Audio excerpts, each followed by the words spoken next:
All right, all right, all right, all right. Live, uncut, unedited. Tell the truth and shame the devil.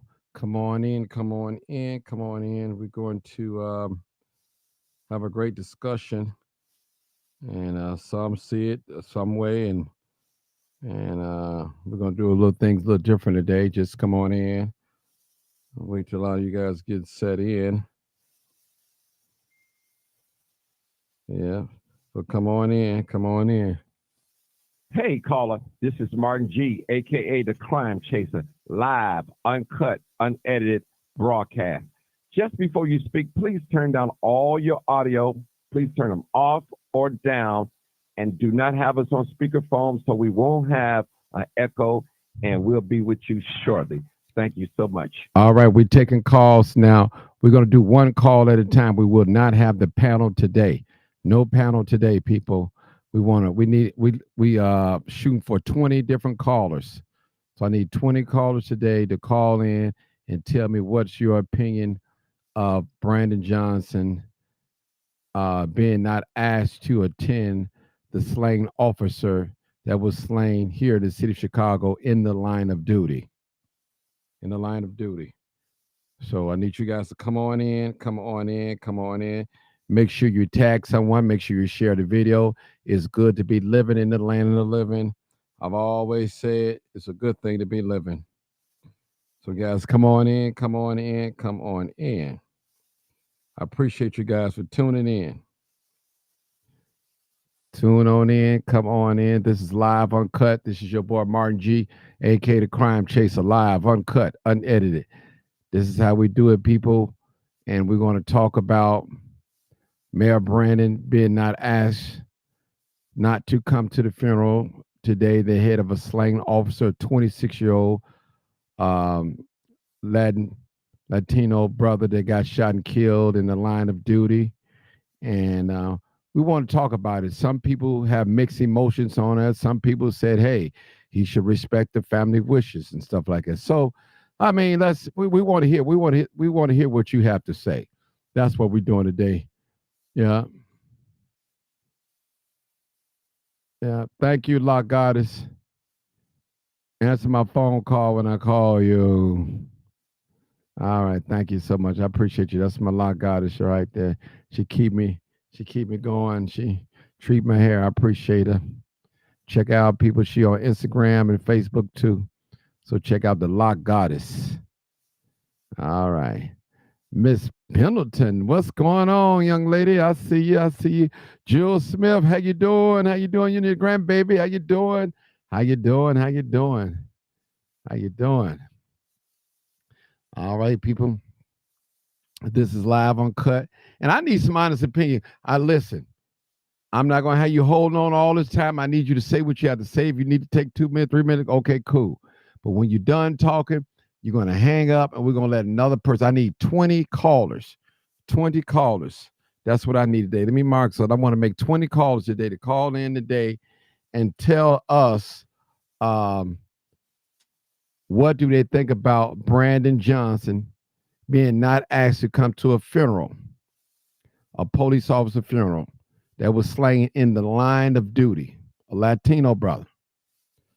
All right. I need you guys to call in. Melanie Payne, what's going on? What's going on? What's going on?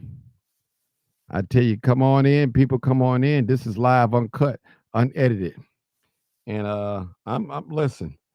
I'm listen. I want to hear your comments. So you don't have to agree with me. And listen, I don't know everything, and I'm not always right. I always tell people that. But I need you guys to come on in and call in. Come on in. Come on in. I only see one share. I need you guys to share and hit the like button. Hit share so it can go up the algorithm. I need that. Come on in because it's going to be a great show. A great show. Yeah. Great show. Yeah. I need you guys to come on in. Call in today. Call in. All right. Come on in. Live, uncut, unedited. Come on in. We got people coming in slowly. Brandy Wine, what's going on? Appreciate you. I appreciate you. Appreciate you. He should have went as the boss. Okay. I need you to call in 872-297-6389 or 872-299-0808. Call in, call in. They said, I think you shadow. Oh, yeah, I am shadow banned. I know that. I know that. I ain't worried about it. You just got to keep pushing. All you got to do, all we have to do is hit the like button and share button. All you have to do is it'll keep going up. I know I'm shadow banned. That's okay. It's cool. This is my backup page anyway, so I already know how it is. It come with the territory, but you got to keep pushing. Got to keep pushing. Yeah, we definitely got to keep pushing. This is live uncut.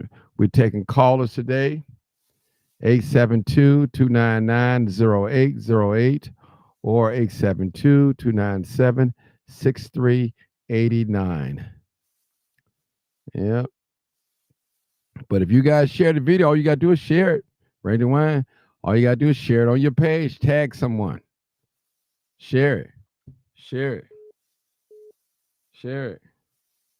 All you got to do. Yo, I'm live. Hey, Mark. Yeah, I'm live, Bobby, on Facebook. Okay. All right. All right. I was gonna, say something. Okay. Okay. Let me see. I'm on the right number. No, you ain't on the right number. I ain't. I'm call That's up. 297-6389. Oh, okay. You call on that number. Okay, it should be. Yeah, 872-297-6389. You're right number. You're on the right number. Come on, I'm gonna see if they can hear you. I'm sorry, Bobby. Let me see if they can hear you. That's all right. Let me see if they hear. Because I don't know why they come through the thing. Hold on. Let me make sure it's on the Bluetooth. Hold on. I'm just gonna say something short. Okay. That's all, okay, man. No problem. All right. Do y'all hear him? No alerts. Hello? Just happened to see you. Do y'all hear Bobby Do y'all hear Bobby talking? Say something, Bobby. I want to make sure they hear you. Hello, can you hear me? Hey, Roosevelt. Hey, Lisa. Do y'all hear? Y'all hear me? Can y'all hear some? Hey, Bobby, do this. I'm gonna text you the number to call. Text the other number. Okay. I just hang up and I'll text you the other number to call. All right. Okay. All right, bye.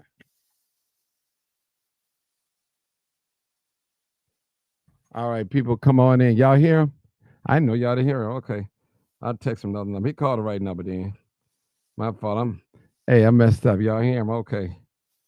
All right, let me call him and tell him, text him, call in the other way. Okay. All right, come on in, Bobby. Okay. 872-299-0808. All right. Y'all here? Okay. All right. Y'all hear him? Okay. What's up, Joe? Joe Mosley, I need you to call in too today because what we're talking about today is about the Mayor Brandon was asked not to come to the funeral today of a slain police officer that died in the line of duty. What's your thoughts? What should he have done? I need your thoughts. All right. All right. All right. That's what I need to know. All right. You got a caller coming in now. Yeah. What's your thoughts? All right. Bobby, are you there? Has joined. Oh, yeah, he does now. Brother Bobby. Yeah, man. All right, go ahead. They did hear you. Okay, tell me your thoughts, man. So let me ask the question. What are your thoughts about the police, the family of the deceased slain officer that died in the line of duty, that they asked that the mayor not attend? So what's your thought about it? Go ahead. Well, first of all, I understand he's the mayor, in all respects. And I don't remember it happening to another mayor. And you could just say that it was a form of racism involved right here with the Spanish not allowing him to be at the funeral. But in all respects, it's the family wishes. I mean, that was their son, And hey, where I feel is, if they didn't want the mayor to be there, he should honor that. They didn't want the governor to be there also. Pritzker wasn't invited. So if they got problems with politicians, I think people should honor their wishes. I mean, hey, it's things happen like that, You have to just chalk it up and move it on. Keep doing your job. But to me, Brandon Johnson is just getting some things back in his face that he gave to us over the years with the migrants. We hollered loud and clear to him and told him that we didn't approve of sanctuary cities. He disregarded us. So guess what, Martin? It's coming back in his face. They're slapping him back in his face. They're disregarding him. And like I say, what goes around comes around. So he has to pay a price now. Okay, he has to pay a price. He said he's gonna protect illegal migrants when ICE come to the city. Okay, that's fine. Do your thing. But guess what? We ain't forgot that you overlooked us. We haven't forgot that you overlooked us also. So hey man, like I say, it's just a matter. This thing going around, he's getting it. He's getting it. I mean, that's just it. So what else can you say? Sure, racism. We know how the police department is. John Catanero. We know he's a racist FOP president. We know all of that. We know all the racism that goes on in this city. We've been fighting for years, man. But guess what? He participated in some things that he shouldn't have been involved in. He's done some things. He's done a whole lot for migrants and did less things for us in our community. Okay? So guess what? He's just getting a dose. He's getting a dose of his own stuff. Okay? Hey. Bobby, so while you saying he get a dose of his own thing, so do you think it was wrong that they shouldn't have asked him or what? I mean, what are you saying? You know what? No, it wasn't wrong for him to ask. No, by no means. He should have asked. But he should respect their wishes. He should understand they got a problem with it. Okay? They got a problem with him. I understand he's the mayor. Okay? I understand he sits up there on that throne. But they got a problem with him. Hey, you gotta respect those wishes, man. If I had a funeral and I said that I didn't want some particular person at my son's, daughter's, father, whoever funeral, you have to respect that. I mean, it's just that simple, man. And I understand you can go and say, I'm gonna be there anyway. But how far does that go? How far does that go? You're going somewhere you're not wanted. Okay? Just leave it alone, man. Leave it alone. They didn't want you there. And you gotta respect that. Okay? Because it's stemming from something. Just like what he's going through, all of it's stemming from something. Okay? He got to accept it for what it is. He got to accept it for what it's worth. Okay? That's just it, man. That's my views, bro. Okay, well, thank you for calling, Brother Bobby. Thank you. Got you, man. Talk with you, Mark. Right, appreciate you. Yep. All right, we got another caller coming in. As soon as they get set, and we go to the next caller. And this is a good conversation here, people. Good conversation. Another caller calling in. Yeah. All right. Hold on. Hello? Yeah, Marcus calling in. Has joined. Okay. All right. We got Marcus. Go ahead, Marcus. What's your thoughts? My thoughts about the mayor not being allowed to come to the police office, I think is racism. Right. This is a pattern. Lori Lightfoot wasn't allowed, and this is twice with Brandon Johnson, or maybe three. Correct me if I'm wrong. Hold on, Marcus, before you call. Lanisha, you calling in? Listen, make sure you call. I forgot to forward my number to this number on the 872 number. So let me see if I can merge in. Hold on, Marcus. Mm-hmm. Hold on. Hello, can you hear me, Marcus? Yep. Okay, go ahead. I'll text her, tell her call this other number. Go ahead, Marcus. Talk to us. My thought is the pattern. There's a pattern here. The Fraternal Order of Police, and I'm not shy to say it because it needs to be publicly put out there, is a racist. He's either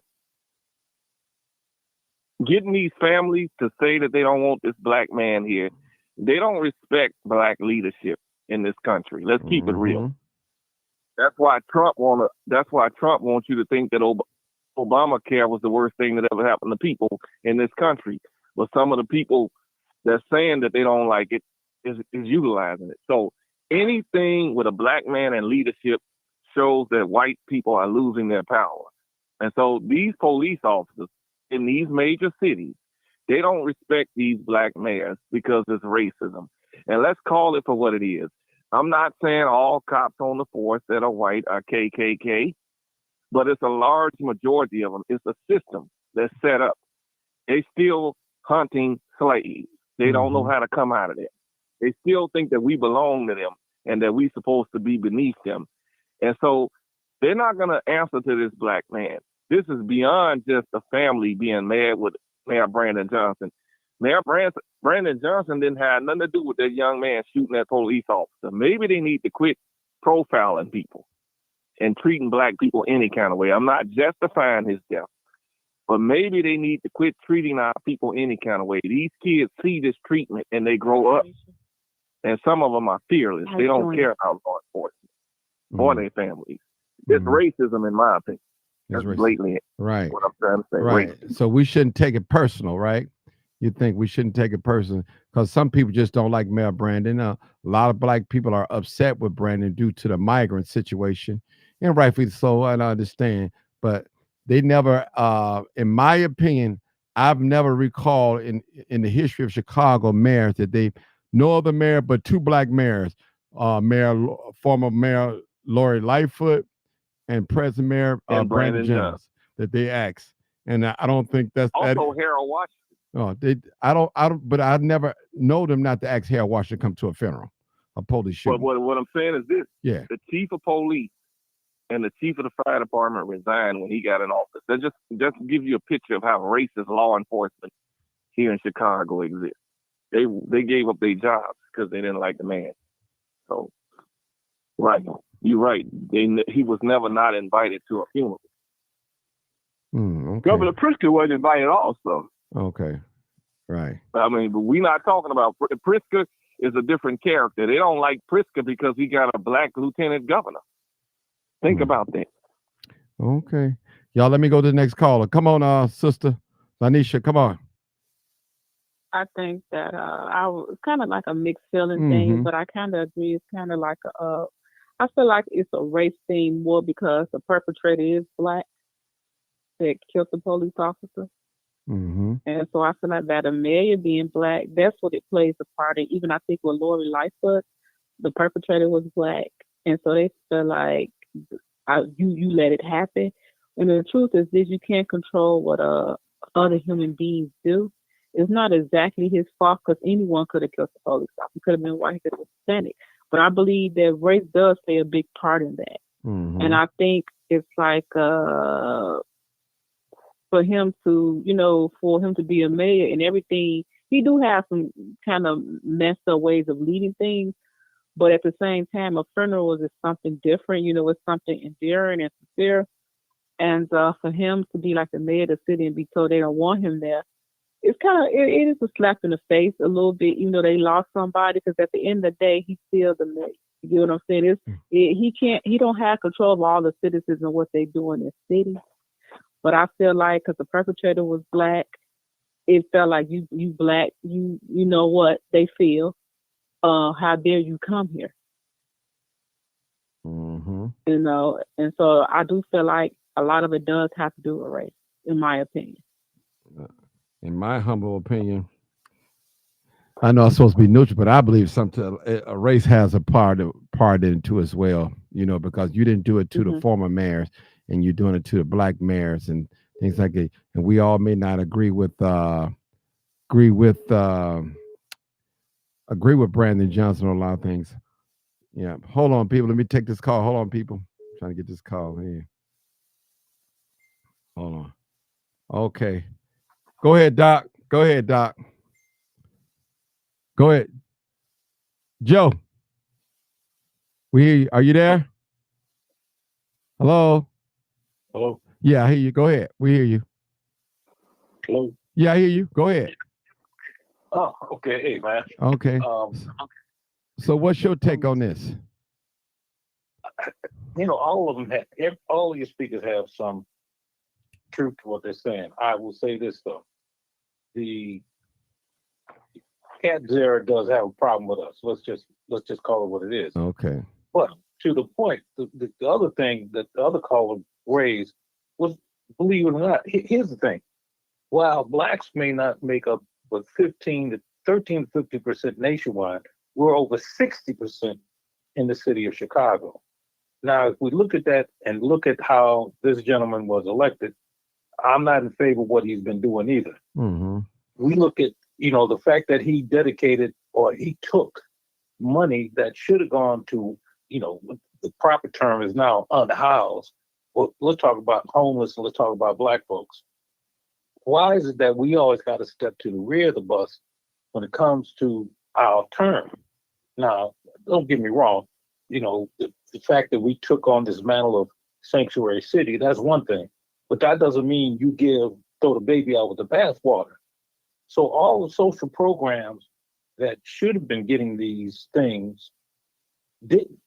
Now, and let's bring up some other stuff. I mean, everybody's talking about black mayors, but let's talk about the ones that did us wrong. Rahm Emanuel came in under the blanket at the direction of somebody else. We won't call that name tonight. But his sponsor says, hey, you all vote for this guy, and black folks did. And what did he do? He shut all your schools. He shut over 50 black schools, but built 10 in the white and Hispanic community. All because your all's leader told you to vote for him. But now one of your speakers said something a few minutes ago. They don't respect black leadership. Black leadership don't respect us. We put them in office, and all of a sudden, we got to be fairer. Listen to the word I just said, fairer.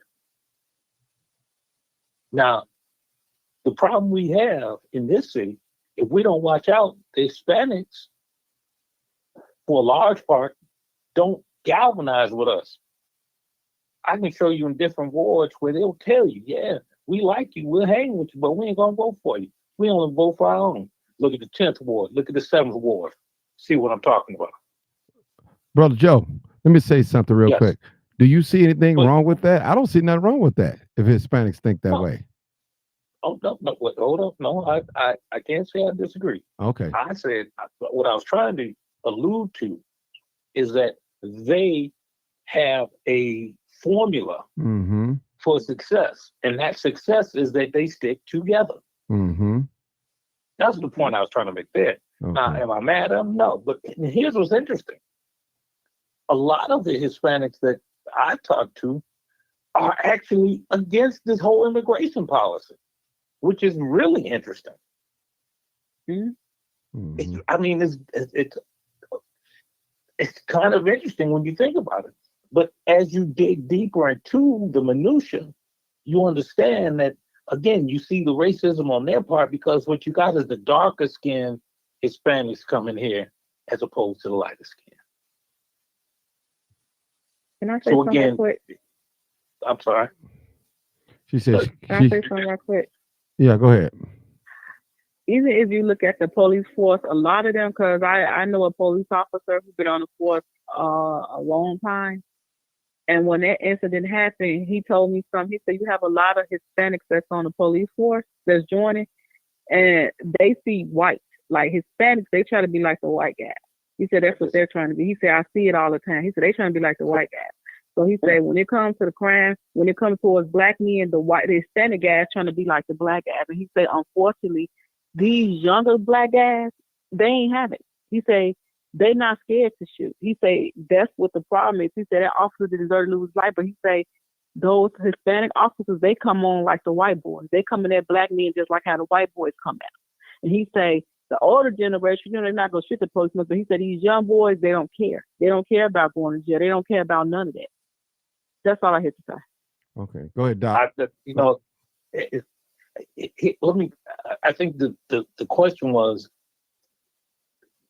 I mean, I could go delve into that a whole lot, but I'll just go back to the main issue, and that was the whole thing of Brandon Johnson being disinvited as opposed to whatever else.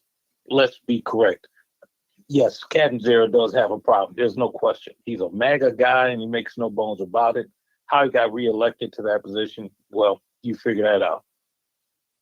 But the reality is, if, as the other caller said, and said so eloquently, if I don't want you at the funeral, then don't come. And whether it's racism or not, that's their right. That's their right. Can I say something, Martin? Yeah, go ahead. Go ahead, Marcus. But when it's a pattern, it shows, then why should the black community trust the police department? Because if the fraternal order of police, somebody is encouraging these families to do this. Daley was held. They loved Mayor Daley, but his policies went against the police as well. Some of his policies did, but they loved Mayor Daley. They didn't do it to Rahm Emanuel. And they didn't do it to Mayor Daley. Why do it to this black man twice like it's his fault? When it's not his fault. Encourages it. You didn't. Let me. It's I'll try this racism. another way. Let's try this another way. I'm not disagreeing to a point. The issue is, are there other factors involved? Is racism involved? No question in my mind. No, I won't argue that. Not at all. However, let's be clear about Rahm Emanuel.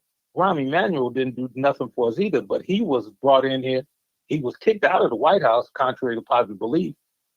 And some of our leaders told us to vote for him. And you all loved him. You loved him like you loved Daley, which was absolutely disgusting.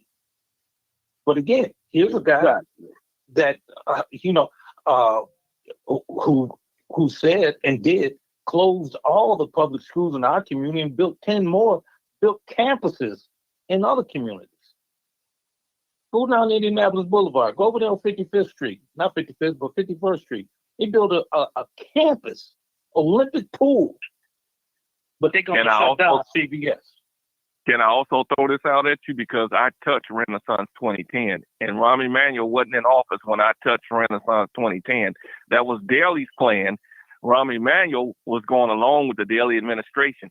If you even look at his staff, most of them were a part of the Daley staff. He just went along. I'll go so far as to say that he was appointed to take Daley's place. He wasn't elected by blacks. He was appointed. They was going to put him in there anyway. Well, regardless. Brother, I would have you look at those vote totals and I would tell you you're wrong. You're wrong. He was elected by black folks. Overwhelmingly. Well, it wasn't all the black folks. I didn't vote. Hold on. That's not the issue. You and I, we're not going to argue that point. But again, here's a guy that did us a job and got elected by us. Go look at the numbers. They're there. They're right there. But again, let's go back to, I don't want to come off topic. Is there racism in this department? There's no question. Ain't no question. But here's the other thing. Remember this. If you're not willing to stand guard at the gate, you can't complain about what goes on in the community. Not enough of our kids are taking these jobs. And that's how they're doing it again. See, let's be clear. Doc. Hold on. If I can finish. We all understand that policing, modern policing, stemmed from slave hunting. Let's be clear about that. Did that thought process leave? No. I mean, there's reports, I've got reports in on my desk where the FBI said the greatest threat to this national security is the infiltration of racist organization into law enforcement. I got it. So what does that mean going forward?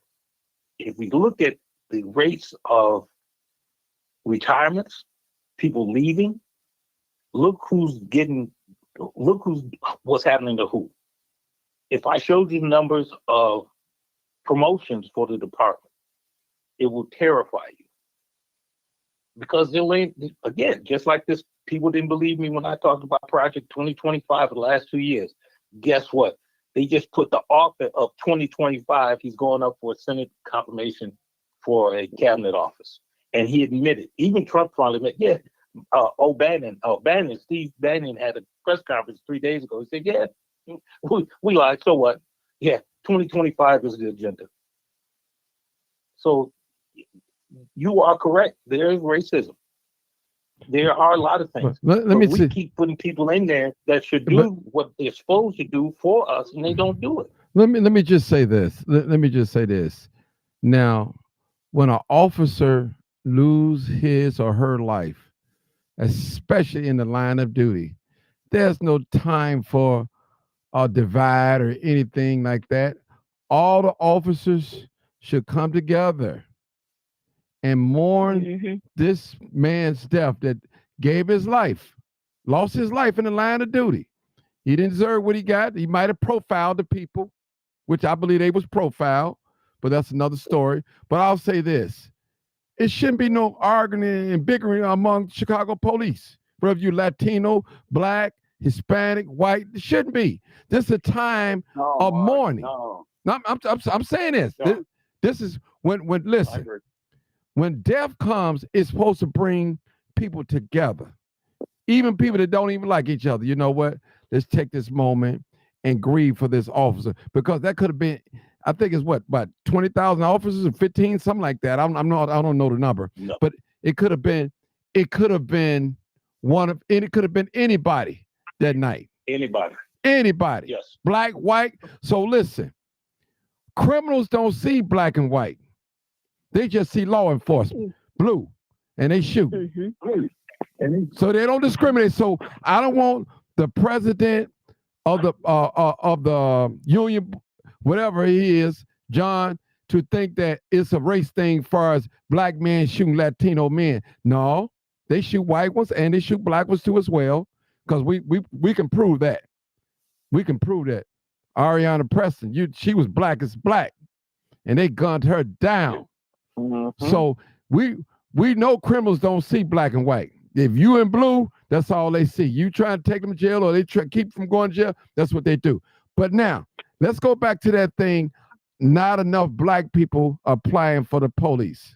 No, they're not passing enough black people. Man, they have done a campaign, and in the last 2 years, I recommend people to be police officers. It's always a little, get them on little text, little text. You did this, that's strange.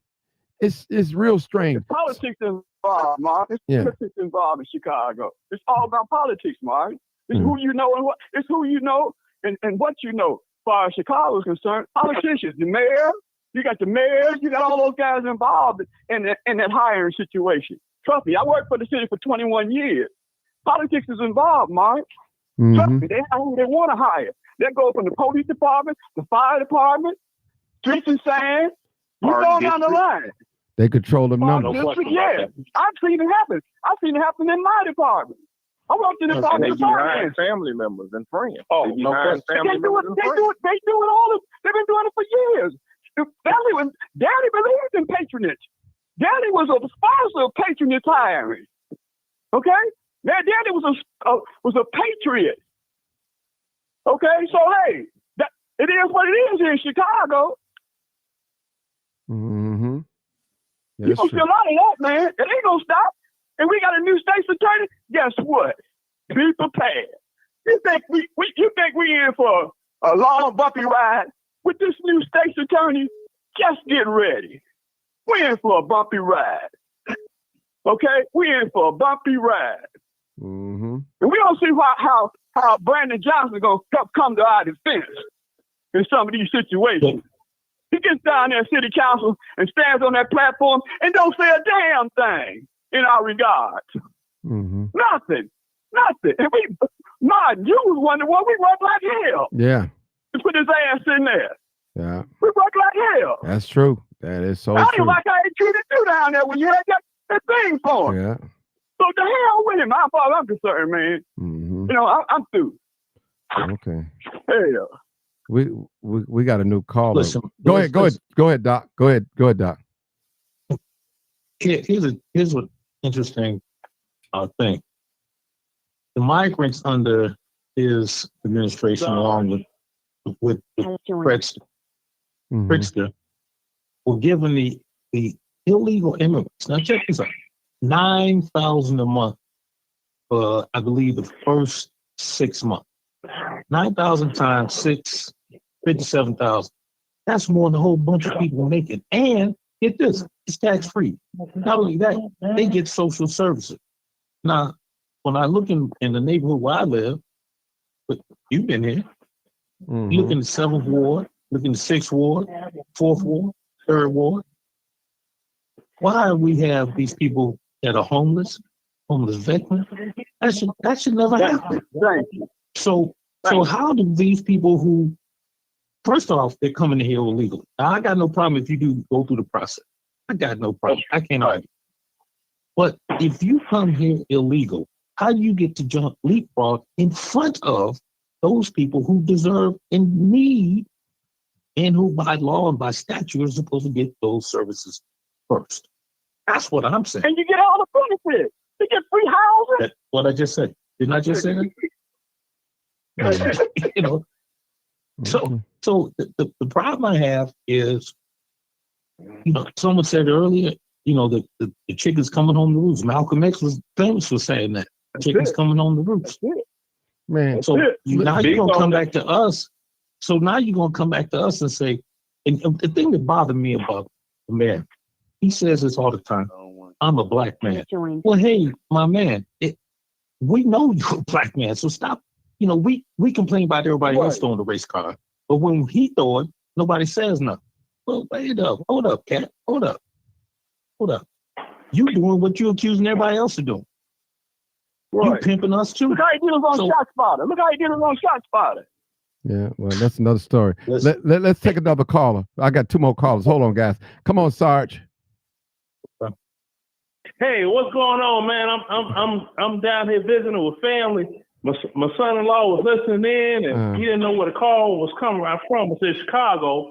Let him know what was going on. Yeah, that sister that was a police officer, she got gunned down by 6 criminals, and they going, no. You got that going on, right? Now remember the woman, I think she was Hispanic, that when that baby got shot in the head, she took that baby to St. Bernard Hospital. Remember that one? She got killed on a doggone a police stop or pullover, right?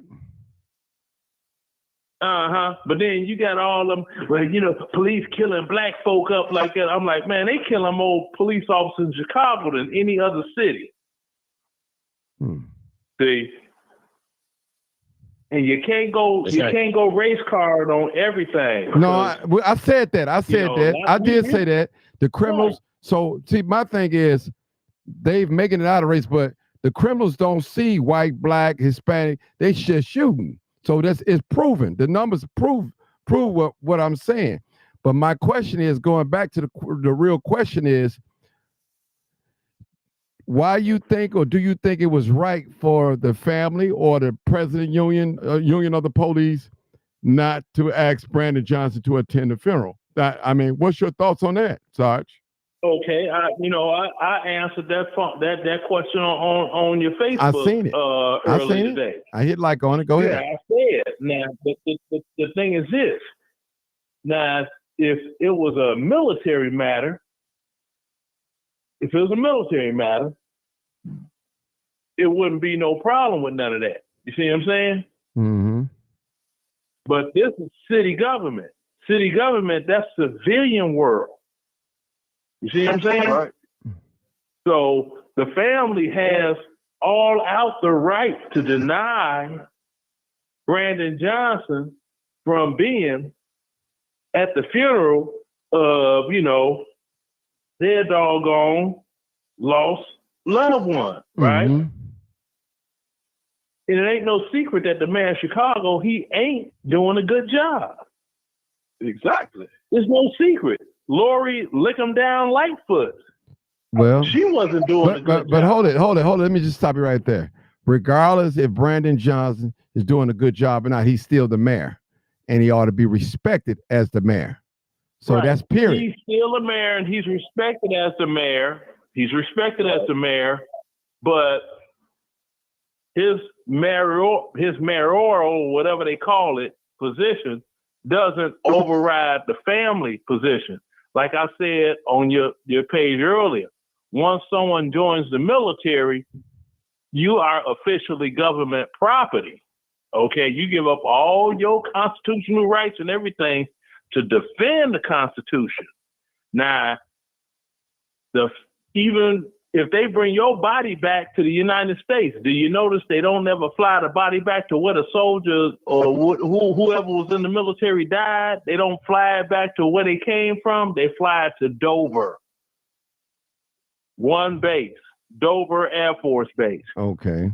Because you are still government property. Your body is still government property, even though you are a dead person. You're government property. See, so it's different.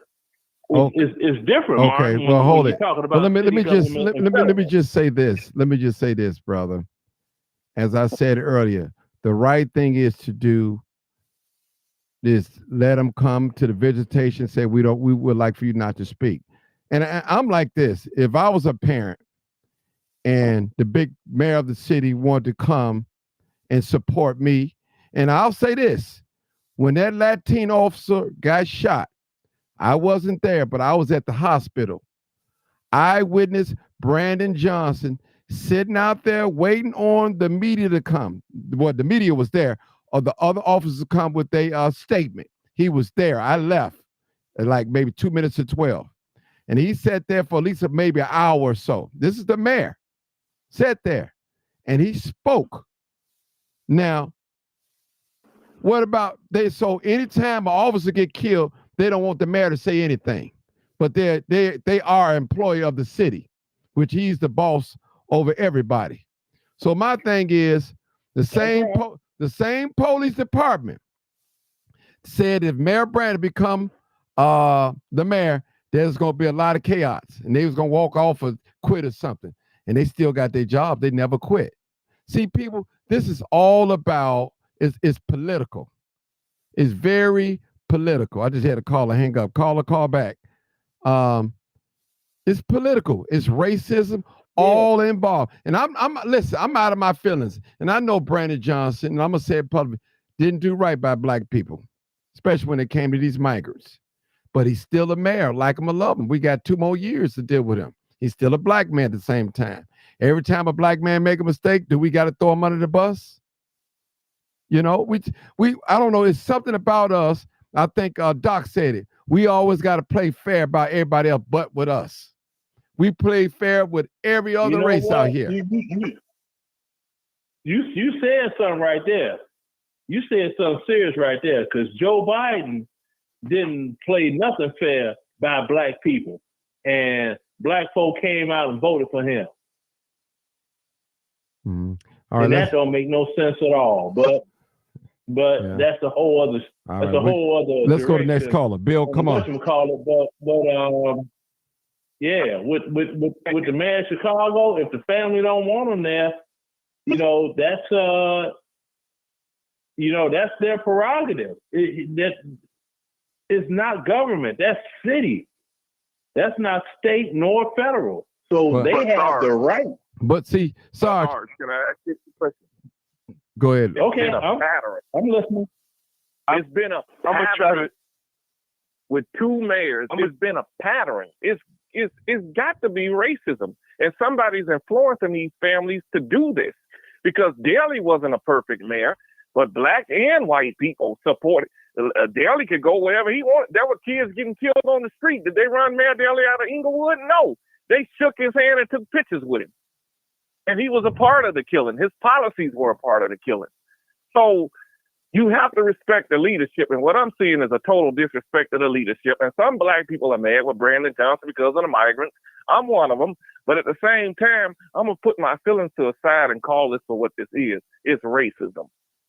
No matter how you try to. Bro, let me pull your coattail on something. Do you remember the murder of Kalen Pryor? Sarge. No education. Hold on. No, I need you to hold on. No, hey, I need you to hold on, Sarge. We had I got one caller been holding for at least 10 minutes, 5 minutes. Come on, Bill. Okay. Go ahead, Bill. The family didn't want the man in there either. Sarge, hold on. Come on, Bill. Hey, downside, give me a chance. Hey, I'm gonna call it for what it is, man. And I'm not a fan of Brandon Johnson, but I agree with you, Martin, and others.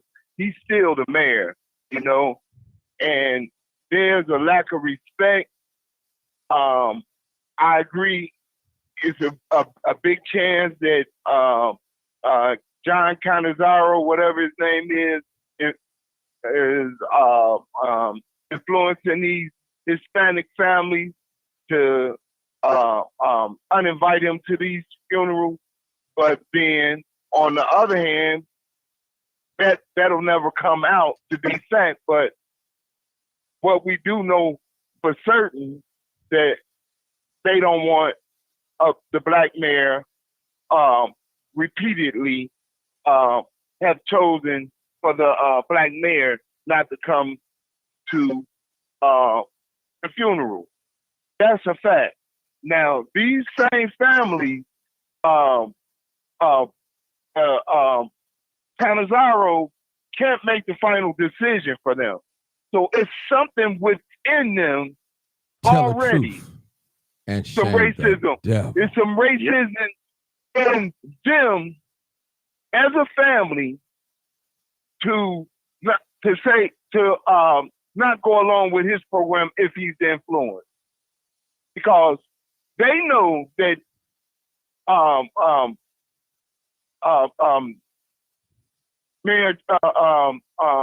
the mayor Brandon Johnson didn't have nothing to do with it, and it's only so much that he can do to protect their son and the rest of the police. But they listed to a culprit, if that's the case, Canizaro.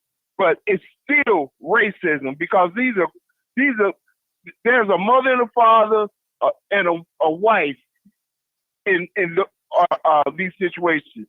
Somebody got to have enough sense to say, no, I'm not gonna uninvite the mayor or make other black people feel uncomfortable coming.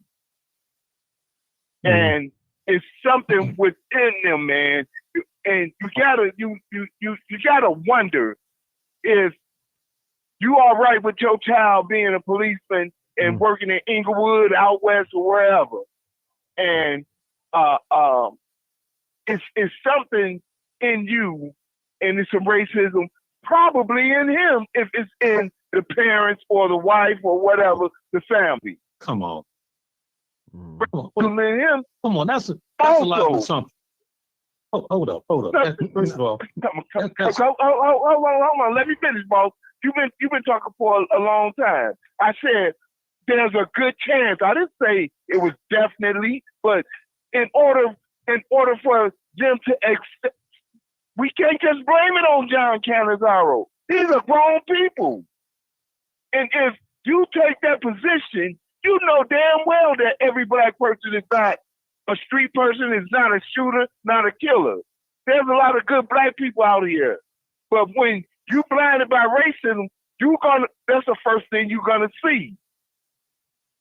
And there has been an onslaught of Americans, men and women, passing a test versus other races. And on top of that, don't it make you wonder how these people are getting to be in the tactical force of the police department in 2 years versus all the people that's been in there all of these years that probably wanted those tactical positions. Just pay attention. That's all I got to say. Go ahead, Doc. I think it's unfortunate for anybody to assume that that family cannot decide for themselves. Now, hold on. Let me digress just for a second. If you ask me, do I think John Cottonberry is a racist? I'll say, yes, I do believe he is. So let's get that out the way. But do not make the assumption that they didn't want him there in the first place. You make an assumption that they're racist in the first place. You don't know that. I don't either. But don't make the assumption for someone else that because they don't want him there is racist. Well, that's just, I mean, no, that's like You're making an assumption. You're making an assumption that Canizaro is racist, and you're probably right. But you're making an assumption. No, I'm not making an assumption on Canizaro. I know the guy, so there's a difference. What I'm telling you, what I'm suggesting to you, is that on the family's part, you cannot make that determination based on their association with Canizaro. Did he have an influence? Possibly. But to assume that he had that much power, that denigrates what thought process they might have. Who are you to say that because of him they didn't want them on him there? We can only assume that. But I will say this. But let me say this, Doc. Put everything. Hold on. You can't see everything as racism. That's all. But let me just say That's this. all there's to it. Let me just say this. It's mighty strange that this happened to these the last two black mayors. That's strange. It haven't happened on the white Mayor Daley, none of them. So, Ron Emanuel, it's mighty strange. So racism have had an influence on this. Listen, yes, Brandon Johnson did not shoot and kill a Latino police officer at all.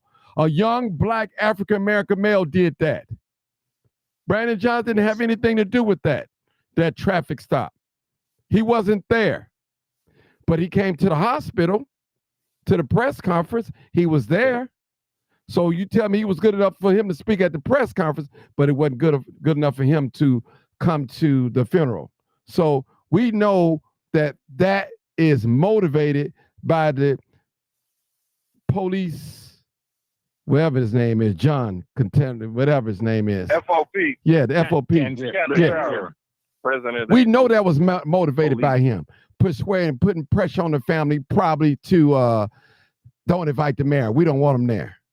Now, there's a lot of other stuff that was going on too. I heard that they wanted to fly some flags up there, some Trump flags. But see, that's another story. No. Oh, I heard that. Trust me, I heard that. And so Trump in Chicago ain't even popping. And let's not. No, you can't say. Hold on. You can't. Hold on. You can't say that, brother. Trump won a lot of awards here. Trust me. Cook County. Trump won a. Did you see that map? Hold on, brother. How you gonna listen? Listen, bro. Listen. I live here. 37%. I used to live there. Listen.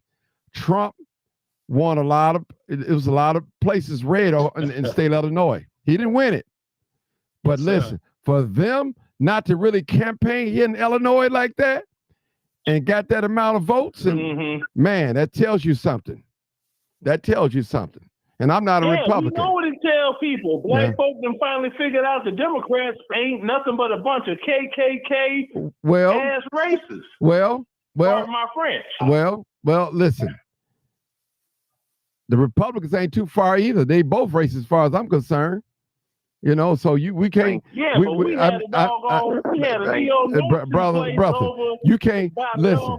Park on 71st and Pulaski. Remember we couldn't go over there, Martin? But listen to this. Martin, no. But see, come on, listen. See, I don't want y'all to get on here screaming because neither one of them. I can find fault in both parties. Trust me. I definitely. I sure can pick apart both parties. Because at the end of the day, black folks, we're going to be at the bottom anyway. It's showing us anyway. They'll take a little few up with them. So I'm not mad at nobody. At the end of the day, Trump won. He won. He's the president. Like him, love him, not. Hey, let's roll on. Let's deal with this for another 4 years. If you don't like it, get your U-Haul truck, move to Canada, go wherever. Just move out. And I want to say to the black Chicago police officers, shame on y'all keep voting this man in when it's time to vote him in. This FOP president. What are y'all doing? What are y'all doing to black officers? Yeah, what are they doing? They keep voting this guy in. What are y'all doing? And you know this guy. So you can imagine if they don't like the mayor, you can imagine what they don't like the superintendent. You can, I can imagine that, but that's a whole nother subject and all that. And see, we don't need that divide. We're trying to get Chicago straight, where we can walk outside and push the stroller, get on the red line, get on the bus without getting our brains blown out. But as long as we got a divide, a white and black, or Latino and black or white, whatever, it can never get done properly here. They're supposed to bring us together, not separate us. But it does separate a lot of us. We just separated. And, I don't want to see no officer. Huh? Go ahead, Marcus. What this shows is it gives me a different perspective of the family. No offense to the family, but not having that man there because you blaming him for what happened to your son. It shows me as a black person a different story about this officer. And the story I'm getting is not the story that I want to put on the airwaves. Mm-hmm. It shows me a different perspective of the way he was raised. And we need to quit justifying racism. Quit trying to get around it. In order for America to go forward, it must admit that it has a problem, that it has a sickness. In order for that sickness to be cured, we have to admit that we have a sickness. And the worst part, the dangerous part, is that we have people on the police force who get on the police force to do damage to people of color because they don't like people of color. This ain't no more than the KKK activity. We got to call it for what it is.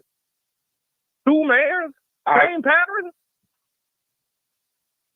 That we can't deny. The proof is in the pudding. Doc is dancing. Go ahead, Bill. Doc is dancing around the fact. Marcus just said it, and I also said it.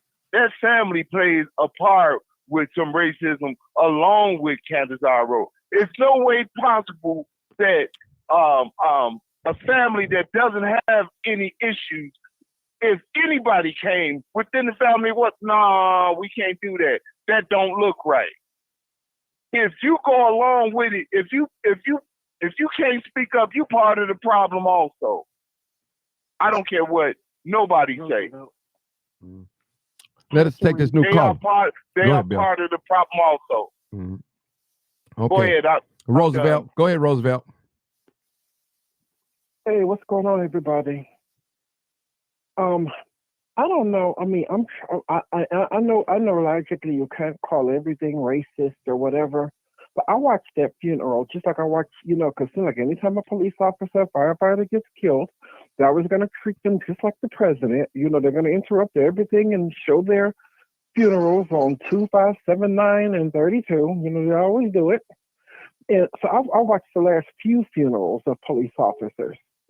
And I noticed in the last one, they had a couple of other black officers who worked with, because I think the last one was Weska. They had a couple of black officers who worked with him. But this one, I noticed that I watched this whole thing from beginning to end. The only black person who got up there and spoke only was Larry Snelling. All the other people, like all his other co-workers that he had worked for him and worked with him and everything, they were all Hispanic or Latino, just like he was. So, I mean, I hardly don't know, too much of what to make of it or whatever. And it's quite strange how they said that they didn't want Pritzker there. They said they didn't want Brandon Johnson there, but former Mayor Daley was there. Thank you. Mm-hmm. Makes you wonder. Mm-hmm. Racism all the way. Mm-hmm. It's only because come on now, if he worked in the 6th district, I know he worked with more people and went to the academy with more people than just Latin officers. How come every person who got up there and spoke about him was Latino?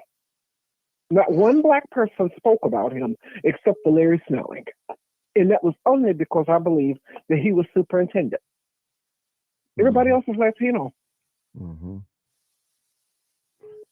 So yeah, it could be the family. You never know.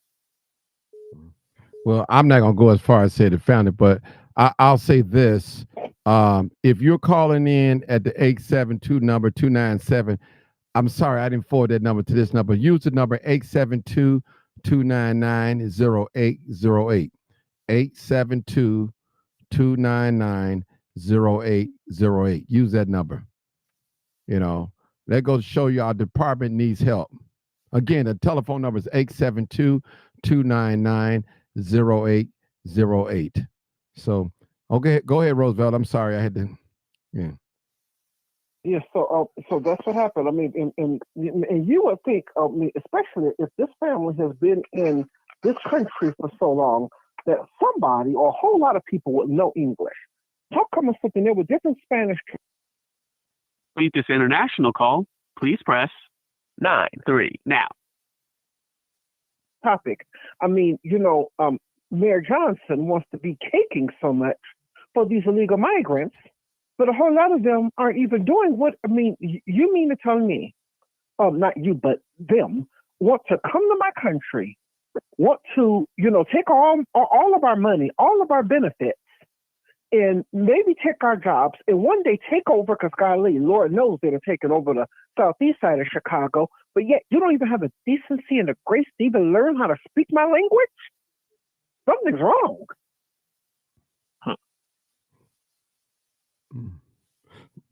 Well, let me ask you a question. Get back to the point, Roosevelt. I don't think you answered it. Mm-hmm. What was your thoughts about not inviting the Mayor Johnson to the funeral? What's your thoughts about that? Yeah. Well, I was just telling you just what I noticed in the funeral. Well, I don't. Oh, that's a tough one because at the end of the day, I feel even though because even I admitted I voted for him. Yeah, I won't make that darn mistake with a black candidate no more. I swear I won't. No, answer the question. We don't care about if you vote with the migrants. Yeah, I don't care if you voted for him or not. Are angry at him, but a whole lot of us are still angry with him. And I think he's going to be a one-term mayor like Lori Lightfoot. But at the same time, answer the question, Roosevelt. The mayor of he's still the mayor of the city. And so I think that anytime that, a police officer or firefighter is fallen or, slain in the line of duty, it's supposed to be even the duty of a mayor to show up at the funeral.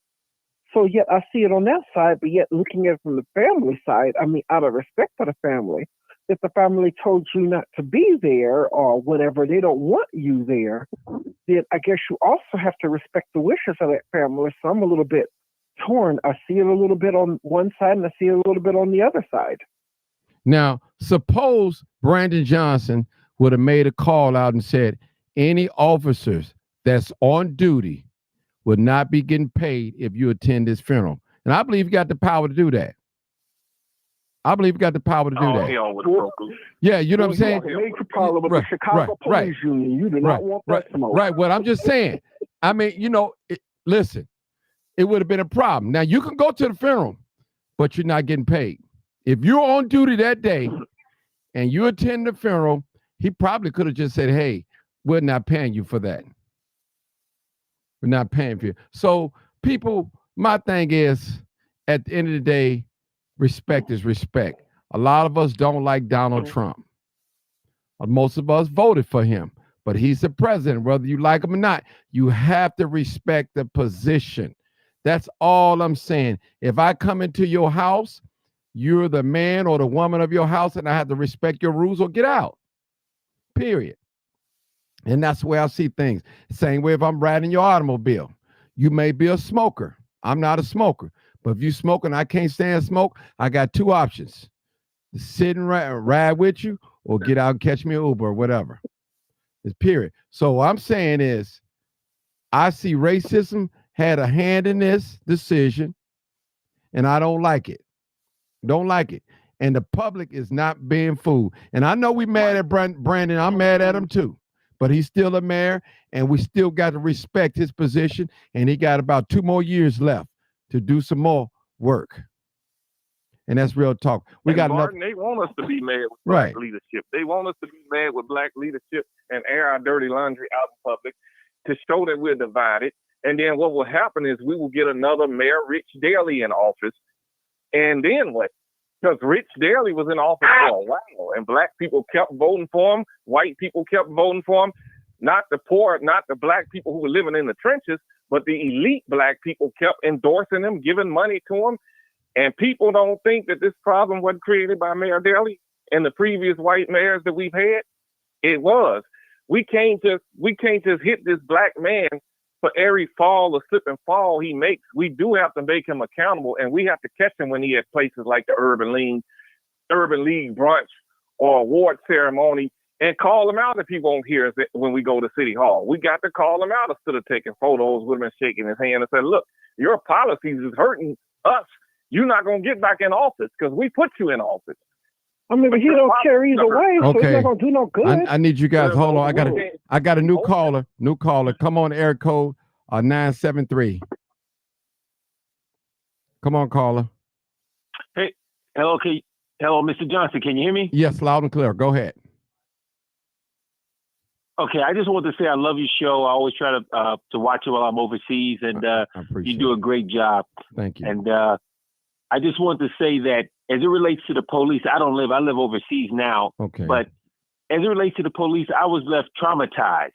I grew up in Roseland. Mm-hmm. And if you're familiar with Roseland, you know it's near Beverly Hills. Mm-hmm. One day, me and my cousin were walking to the library in Beverly Hills. And do you know the police picked us up and they put us in dog cages? We were young boys. You know those dog cages you put the dogs in? Yeah. And I even want to cry about it now, and I'm almost 60 years old. Mm-hmm. They put us in dog cages, in those little kennels that you put the dogs on the plane in. Right. They stuffed us in them. Let me ask you a question, sir. And I want to say this. I don't want you to go ahead. too far off. I understand your cry, but what do you think about the family requesting the mayor not to attend the funeral service? What's your thoughts on that? I think it's wrong. He's still the mayor. It's wrong. Okay, I think it brings a lot of divide to the city, and especially I'm looking at it from a point of view that it's a Hispanic family. I want to know if it's more racial or if it has anything to do with it's just the mayor. But I still believe the mayor has to go. But deep down inside, I think if it was a white mayor or Hispanic mayor, he would be allowed to go. There's a lot of anti-black racism. Wasn't there a case, Mr. Johnson? I heard, I don't know, wasn't there a case something in Chicago maybe a year or so ago where a young black girl left a fast food restaurant and a young Hispanic boy shot her on a bike? He was on a bike. Probably, I can't. She was coming from a McDonald's. Right. And also, I want to bring up another case before I go. And I want people to think about this case, look up this case. You can Google it. There was actually a young black man on a bus who fell asleep in Seattle, Washington. A racist Hispanic guy came on the bus and shot him while he was asleep. And another thing I want Black Americans to know that the president, the Biden administration is doing currently as it relates to immigration is that they have they're processing the refugees in the Philippines at the old air base. So you can Google it. They're processing all the Afghani refugees, asylum seekers, so that the news doesn't pick it up in America. You can Google it. They are processing them in the Philippines. And another thing, they didn't put on the news that a young black man was killed over in Gaza, a soldier. You can Google it. They kept it out the news. So just want to say, keep up the good work. Thank you. God bless you and what you do. And one last thing. When I first heard the show, I'm over in Saudi Arabia. I first heard you say, tell the truth and shame the devil. I said, that's Mississippi, Chicago right there. Thank you. Thank you so much. Appreciate you. Take care. Okay, appreciate you. And see, people, if you want to call in 872-299-0808. Ronnie made a good cousin. Ronnie put up a post. Let me go back to it real quick. And he put up a post. Let me just read it a little bit. He said, if the fallen officer is being buried by the family solely, then respect of the mayor showing gratitude without being present is understandable. Now, if the fallen soul officer is being buried by the city of Chicago in the FOP, then the mayor has every right to be at the funeral because the mayor is the boss of the city. So thank you, cousin Ryan. I just thought I'd throw that out there. And people still taking calls, 872-299-0808. Call in, people. We're looking for some callers today to give us you can talk a little bit, but I want your opinion about this. I don't like it. I just don't like it. It shows a divide. Shows a divide. And we got a new caller, people. And I got a new caller. All right, Kathy. Come on, Kathy. I hear you. Come on, Kathy. Hey, Martin. Hey, how you doing? I'm good. This is, Anyway, I'm just really pissed off about the whole deal because, like I say, this is the second time. Let me turn down my other phone in here. Okay. But this is the second time a Hispanic family has done this. And Brandon Johnson is no more responsible for what happened to that officer than you or I are. Mm-hmm. And I think it's unacceptable unless, like I said, if they don't want Brandon there, then they should carry their asses back to Mexico and have that darn funeral. That's what they should have done. Because black folks ought to be outraged. I mean, what's our insult level? They just going to continue to do stuff. And the problem is people have never been taught to respect black people in leadership roles. They just aren't going to do it. And we aren't demanding none of whoever our leaders, nobody's speaking out of what they've done to Brandon, whether you like Brandon or not. This is inappropriate. To me, this reflects me. It's like you're talking about you don't like black people, period. And just like I said with Snelling, they're not crazy about him either. I mean, of course, he has to be there and has to talk. They don't want him there either. Don. Mm-hmm. And that's where they think they can come over here and tell us what to do. It's like somebody coming to your house telling you, oh, you can't eat that. This is my house. How you going to come across the water? Y'all done floated over here on inner tubes and everything else, and you're going to tell us where we can and can't go and what we can and can't do? You got to be kidding me. This is ridiculous. I am totally outraged about it. I really am. You know what? Nobody's saying. You know what I think, Kathy, too, as well. A lot of people are upset with Brandon Johnson due to the migrant situation in Christ, and rightfully so. Right. I don't like it either, but at the same time, it's just unacceptable what they're doing. It's more than the migrants. These Hispanics have been coming over here, taking over. Everybody thinks they're better than we are, and they can just disrespect us. No, I don't think so.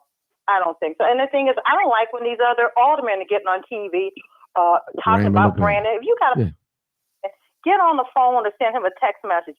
Stop getting on TV, acting a fool, dividing us, making us, everybody think we don't get along, don't like each other. Then that just opens up the floodgates for them to do just what they're doing now, these Hispanics, disrespecting us too.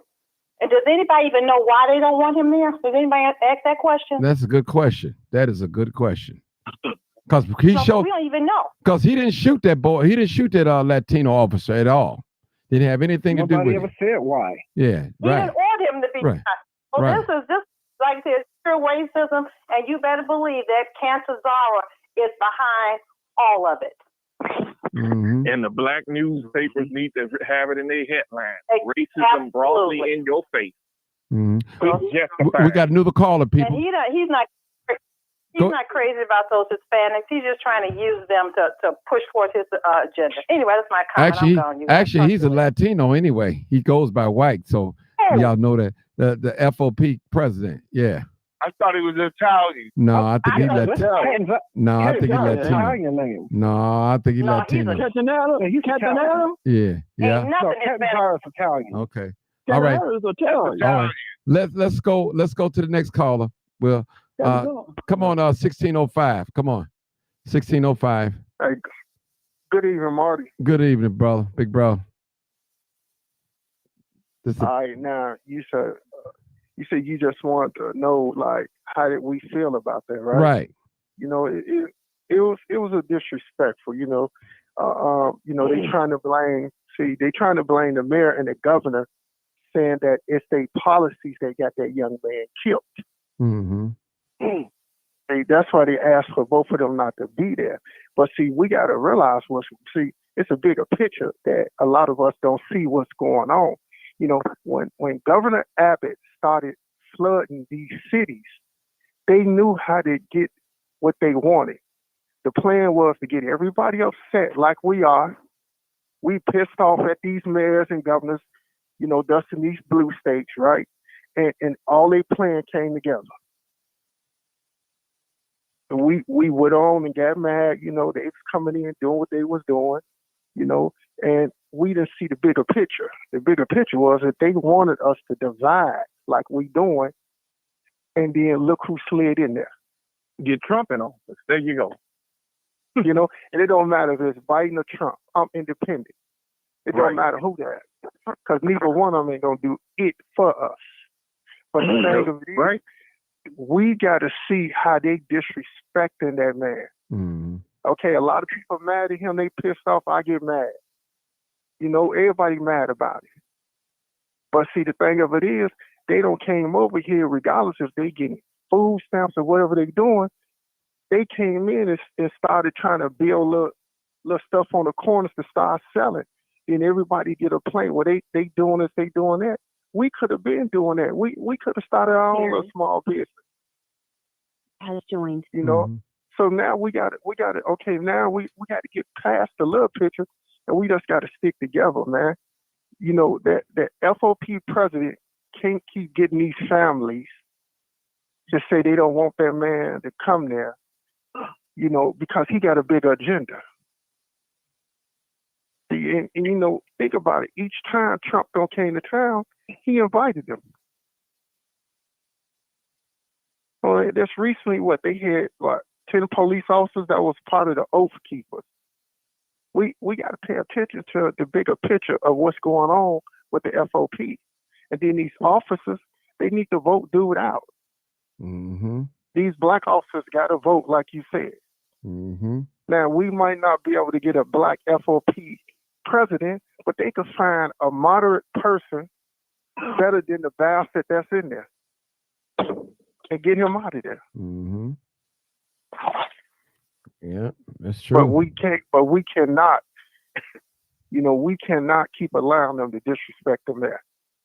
Regardless of how mad we are, how we feel he ain't doing it. Like you said, we got 2 years left. Yeah. Right? Yeah. But if they could keep doing what they doing, well, it's going to get worse. Mm-hmm.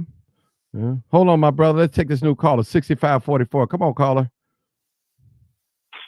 Good evening, everybody. Good evening.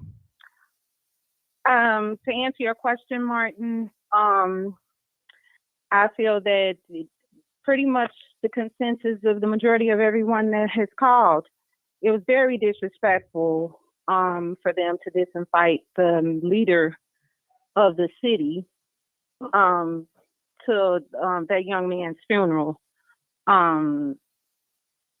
You know, but this is all a prelude. I called your show, I want to say maybe a couple of weeks ago, Mm-hmm. in regard to this migrant situation. And, you know, I'll say this a million times. We have every right to be upset on how Democratic leadership chose to handle this migrant situation in our communities. We have every right to be upset about it. The problem is that we have allowed our Black politicians to be dragged simply because we were angry with them. We've allowed huge propaganda and misinformation to be spread about our politicians. Everybody was saying Kamala Harris wasn't Black, you know, when in fact her father was recognized as being the first Black president tenure at Stanford University. Once we opened the door, this opened up a whole can of worms.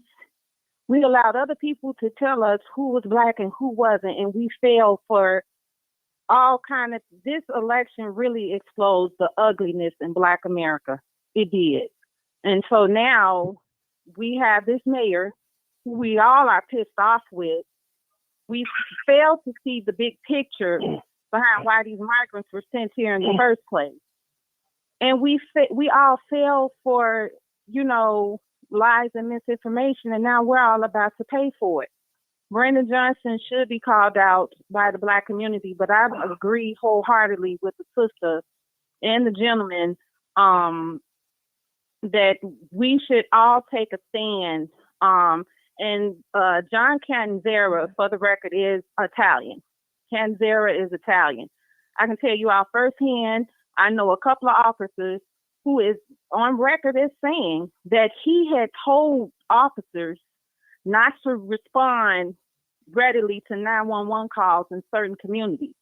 All this is payback and retribution because they're upset about policies that was passed, all because they can't get away with shooting people. This is why a lot of them are celebrating Trump getting in office, because they know now they're going to be able to get away with a lot. You know, all because we didn't understand the difference between the immunity they have now and the qualified immunity that they're about to get. But, you know, all that aside about how we feel about Brandon Johnson, he is still the mayor of Chicago, and they simply blatantly have no respect for him. None. And all of this is at the hand. Not only, I agree with what the gentleman said, those people are grown. They already have anti-Black sentiment in some of these Latino neighborhoods because let's be honest, some of us, and particularly our boys, can't even walk in predominantly Hispanic neighborhoods without somebody harassing them or trying to shoot them or something. And shame, Doug. You know, we have to stop spending our money with these people, and we have to stop playing checkers with white supremacy because we keep getting checkmated. They keep playing chess with us, and we study playing checkers with them. And they're winning. They are winning. This election exposed a lot, and them people got a hold on us. And I'm telling you all right now, we all have to figure out how to come together at this point because these next 4 years, we're going to need each other. We're going to need each other. And, you know, I know that we're resilient people. We're going to survive it. We're going to survive it. But these next 4 years are going to be ugly. They're going to be ugly. But Can I that's say all this I to have you, to sister? Can I say this to you, sister? Remember Pharaoh. Pharaoh didn't listen to God. He sent them messages through Moses. He didn't listen to God. We're dealing with a Pharaoh. We're dealing with American Pharaoh right now. And we all know what happened to Pharaoh. What they're trying to do is not going to work because God don't like ugly. He don't like it. It's in the Bible. You cannot oppress people and think you're going to get away with it forever. Just remember that. I'm not afraid of Trump being in office. I know God got this. I think it's not so more. And I'm not afraid of him either. I love it. I think it's not so much that people are afraid. It's just that the concern is the policies that they're about to implement is going to take us back, that we're going to have to fight harder to get out of. Some of these fights that our ancestors and our people in the 60s, they fought for us to get. We all sit up here, and I know because I said it, and I've had to check myself for saying it. We always have sat up here and said, I couldn't live during those times. When in fact, we're right. We couldn't live because a lot of us are not as strong as our people was back in the day. I'm going to say this and then I'm going to bid you all a good night. My mother grew up in the South, as the majority of almost every Black person on your post and on this call.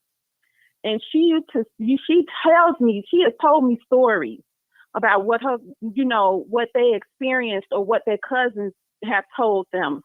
And one of the biggest stories that I will never forget is when they boycotted certain stores and stuff like that, if Black people, a man or a woman, chose to cross that boycott line, when they came out of that place of business, they would take them and they would shave their head.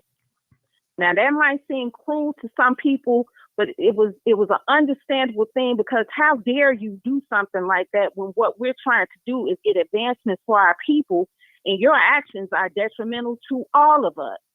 And that's exactly how I feel now, because the actions of few, their actions are going to be detrimental to all of us. So it's not so much a thing of fear. I want to say this too, It's sister. Let me just say something.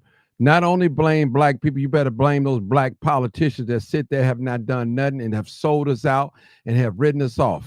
Yep. So don't just blame the people for just voting for Trump. It's them Black politicians, because affirmative action should have never been taken off. Never. I don't hear nobody crying about that. Why? Yeah. I wholeheartedly agree with you, brother. But the thing is,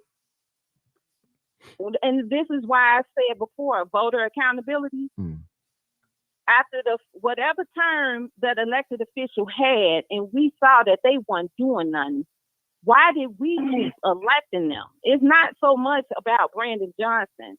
There's a lot of these aldermen that have been in these seats. I'm talking about black aldermen now that have been in these seats for years. We all see and say the same thing. They don't do anything.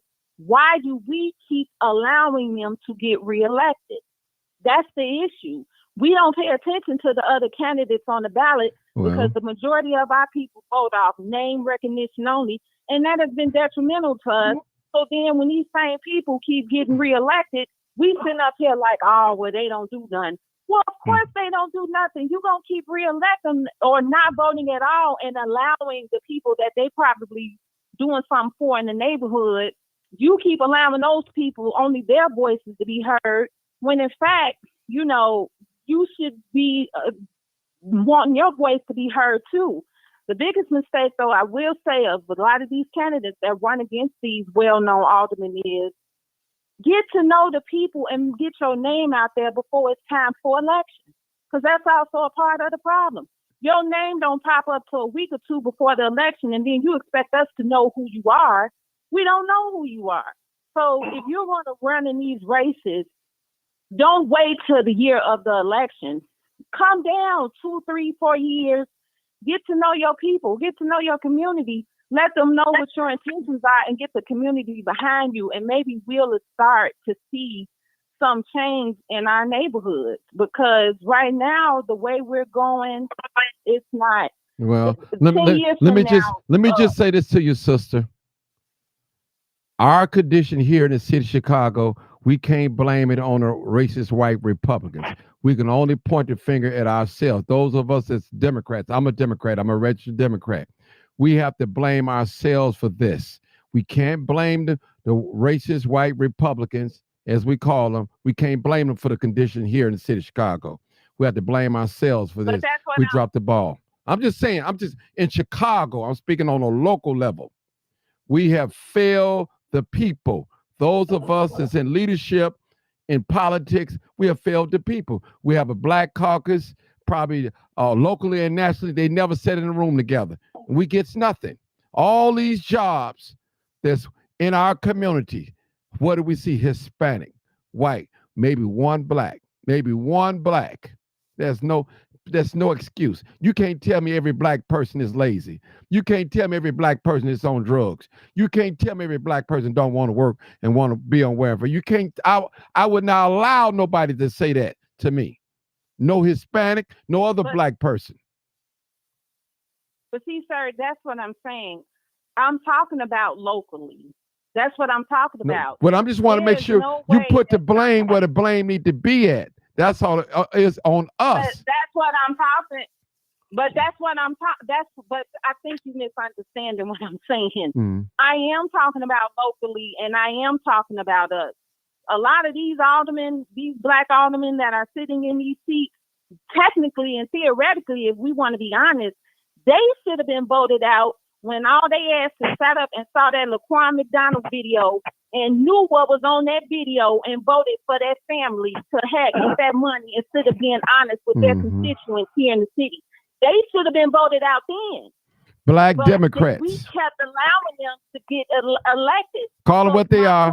They're all Democrats. Call them what they are. They're all Democrats. Not one Republican was on that city council.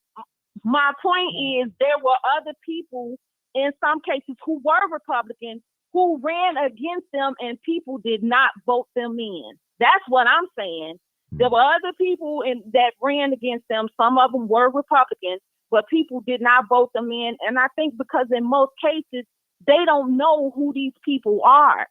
So that goes back to my point in saying, instead of waiting till the year of the election, maybe the other candidates need to start getting their names out and getting to know people in the community that they're serving to let them know.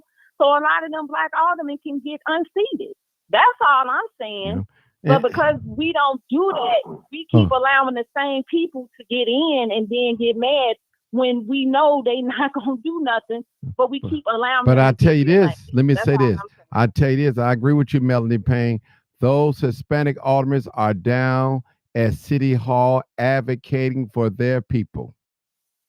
Let me read that again. Black politicians don't advocate for us. They do not advocate for they advocate. See, the key is to me is when a lot of us are doing great individually, but as a group we're failing. We don't work together. We can't get together on some solid agenda. Now we can get together to lecture slide. We can have some car clubs, and we can have some family reunions and class reunions and all that, and we can do all those things in great numbers. But when it's time to get some good policy, good old-fashioned policy that's going to benefit the Black community somehow, some way, it just don't happen. That's You want to know why? Because they sell you out. That's why. No, because I'm finna tell you. That's exactly why. Because we work off individualism and materialism, and those two That things means is what's killing. that means they selling us out for their own gain. That's what that is. If we working out, if we doing exactly what you just said, individualism and materialism, that means we selling out. That means we're selfish. Those of us that's in leadership, those that represent Black people. Senators, congressmen, I agree. aldermen. I agree wholeheartedly. I agree. Yeah. They sell us out. Can I say this? These young, what Trump them talking about doing, or what some people think is going to happen, taking us backwards. These young boys and girls today, they're fearless. They don't care about nine. That crap that they talking about is not going to work.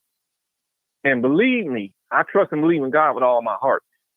God did not bring us as Black people this far to leave us to be slaughtered and put back in shackles and chains. They need to get over that. That's not going to happen no more. We got a group of young Black kids that ain't gonna happen. that ain't gonna let it happen. You talk to some of these kids on the street. And That's you a think fear that they're stupid, tactic. and you think that That's they're a fear all drugged tactic. up. That's not going to happen, They'll brother. watch you, Listen. and they will tear it down. Marcus, they're not. Listen, that's a fear tactic. They're not going to put us back. They're more so white people work strategically on the mind. If they got the mind, the body will follow. A lot of us are afraid of white people because they control everything. And my thing is, to any police officer out there that don't like Brandon Johnson, all you gotta do is quit and go work come in the suburbs and go somewhere else. Simple as that. It's simple Go as to that. Oakland or Yeah, someplace. somewhere. Go where your people at. But they want the good benefits of the city, but they don't want to do the work. And see, listen, people, when we have people that's racist, that's biased, that's working in our community, they're not going to do right by us and for us. They are listen. Preach.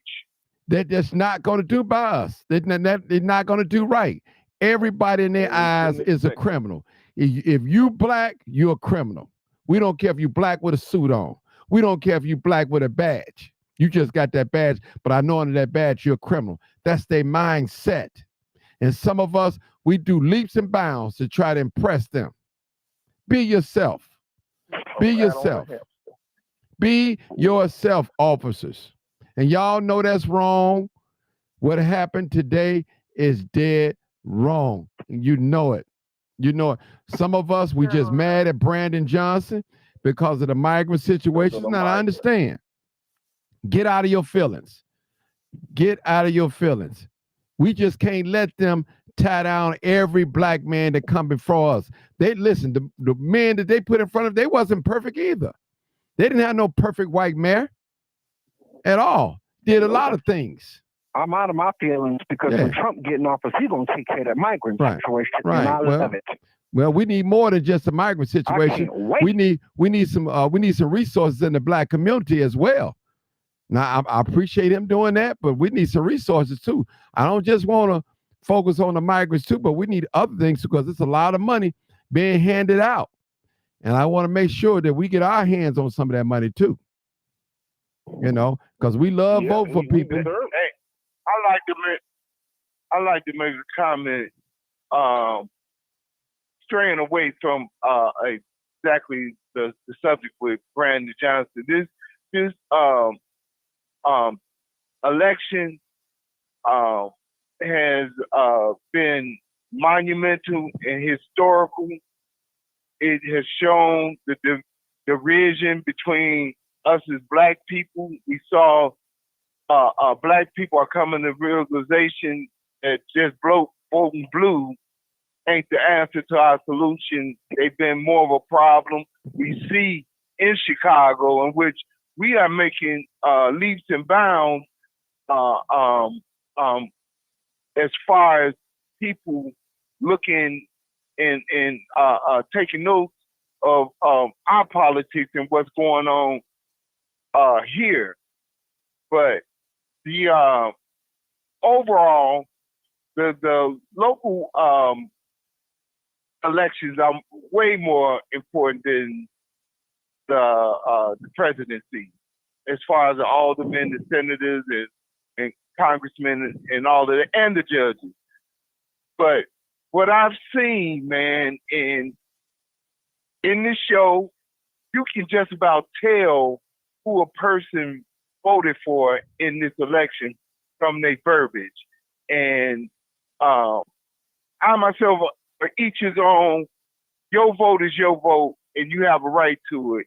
But it's so much derision between us, man, and all of this is by design. If you look at how the Democrats pandered to Black people for their vote, disregarded everybody else.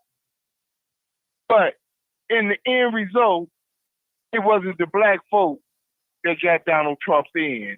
It just doesn't add up.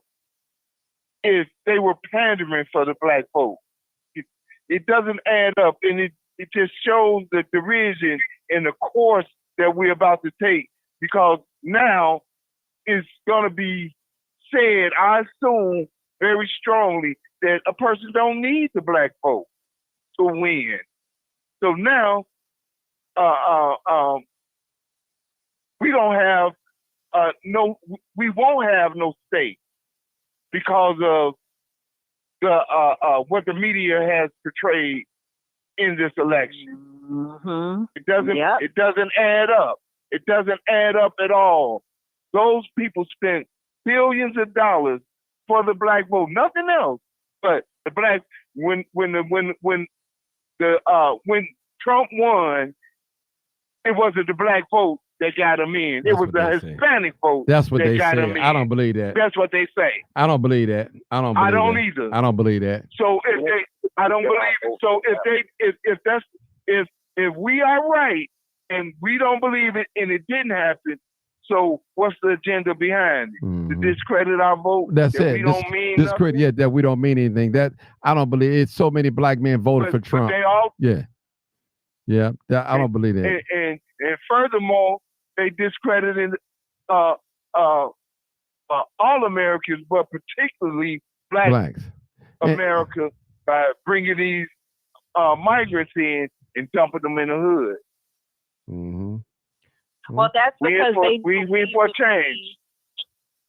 They knew that we would be upset. I think the Republicans knew that we were going to be pissed off about it, but local leadership didn't think that we were going to be as angry as we got. They couldn't have thought that we were going to be upset as we had got angry, because if they did, they would have thought twice. They just thought they were going to be able to do whatever they wanted to do, and we were going to be okay with, because of whatever else we had accepted with them being in leadership here in Chicago.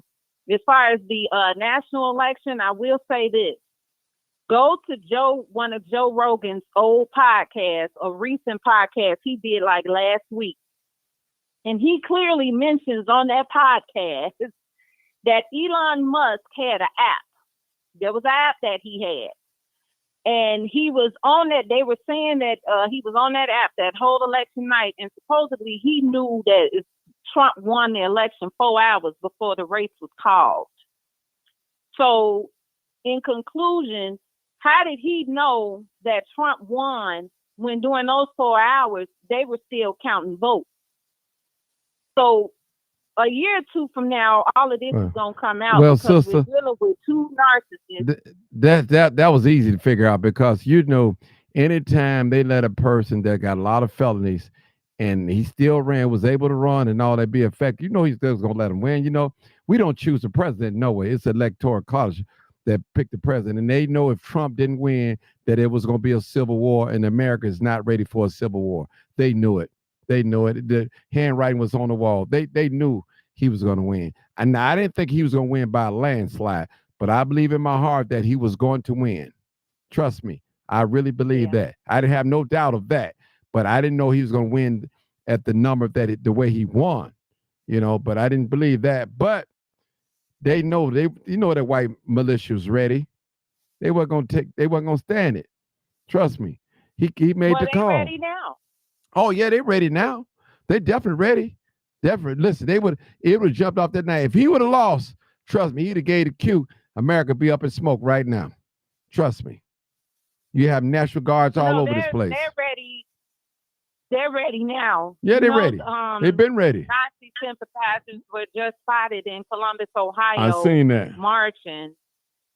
So they're getting emboldened now because their T-Daddy is in control. And once he dismantles, once he molds the Department of Justice and everything to his liking, not the police, we know what they gonna do.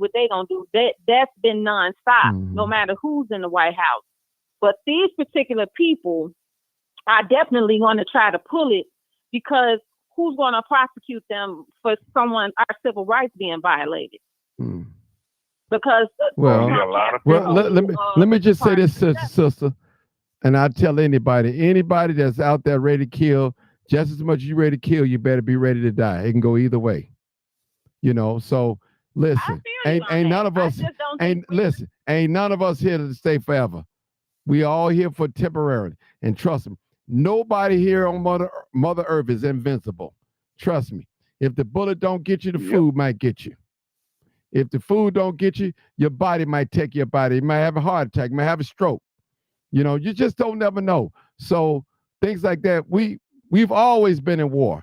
As long as we're in this skin, we've never been treated fairly in this country under the Democratic Party or the Republican Party. We've never been treated fair. They take a few of us.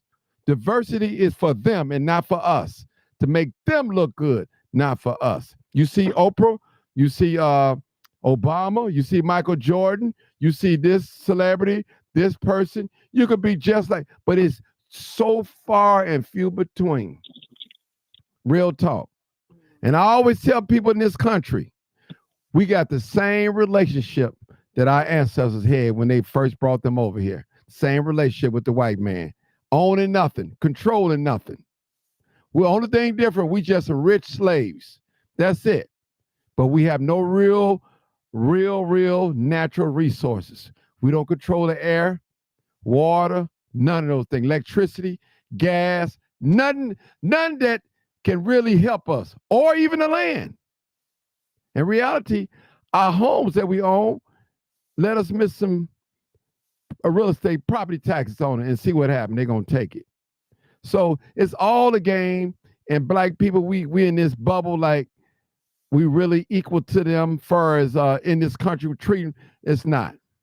We just some tax-paying slaves. That's it. Modern day slave. And that's all we are. We all on the plantation, whether we working for ourselves or working for them, because we still got to get a permit. A business permit through them. Our education comes through them in this society. You build a house, you have to have blueprints that go through them. Your education has to go through them. Your marriage has to go through them. Your divorce has to go through them. Trust me, we're not producers of nothing in this country. We're like a guest in this country. That's what we are. We're children to them. And that's the way they look at us. And that's why they can't stand for us to be in leadership roles. And a lot of us know, let's be real honest, most black men that's in leadership roles, they are feminine. They're not, I don't know too many masculine black men that's in leadership roles, because they're not going to tolerate that. That's right. I got to tell the truth and shame the devil. And I'm not trying to talk down on black folks. I'm black. I love being black. But I got to tell the truth. And once we start acknowledging the truth, we can do something about it. It's like an addict, a junkie. Until he admits that he got a problem and he can't handle this no more, then that's when he can get himself some help. And same way with us, folks. We think that we're equal with white people in this country, and we're not. We're not. We're not. We just as smart or smarter than they are. But we know, listen, they're going to always have the edge as long as they are the dominant people in this society. They have already proven to us in South Africa, they are not the majority in South Africa, but they are running that country. They're running it. So people, we got to wake up and smell the coffee. We got to be willing to die for something. All this talking and talking and talking and talking. Listen, we know a lot of these black Democrat leaders and Republicans, they're not running nothing. They better not do nothing for black people. They better not say they're going to do something for black people. And most of the politicians that listen to me right now, you'll never hear them say, I love being black. You'll never hear them say it. You'll never hear them say it. You'll never hear them come out and say, this is what I'm going to do for African-American people. Only. You ain't going to hear them say it because they're afraid, because they think that they won't get the white vote. If there's too much black talk, it's not going to get the white vote. So they play the middle. And always remember, people, politicians cater to two types of people. They cater to the ones who bankroll them and the ones who they most fear. And you know those are the white people on both ends. That's the truth. Now, I know y'all want to hear this. It's too hard. You got your coworker watching. He Hispanic or white, and you don't want to, some of y'all in mixed races, but interracial relationship you don't want to hear, but it's the truth. Y'all know black folks ain't running nothing in this country. Come on now, talk to me. I got to tell the truth, shame the devil. Nothing but our mouths. Nothing but our mouths. Guess who face on that money that you work for every day? Oh. They are the master of the money. They tell you what your dollar is worth. They tell you when you're sick. They tell you what you should be eating. Don't eat this. It's not healthy for you. They tell us. That's what you tell children to do. They pass the laws that affect us too. Yes. Yes. On purpose. It's just like, take two parents in the house that got a family. Your children don't tell you what to do. You tell them what to do. Straighten that room up, or else you got to get out. When I come back, have them dishes ready. If you don't have them dishes ready, I'm taking that video game. I'm not buying you that new outfit.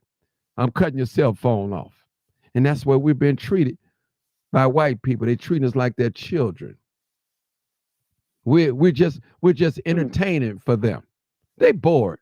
Now think about, the white people control all these things and they still hateful and toward us. Still hate. We still here, people. Yep.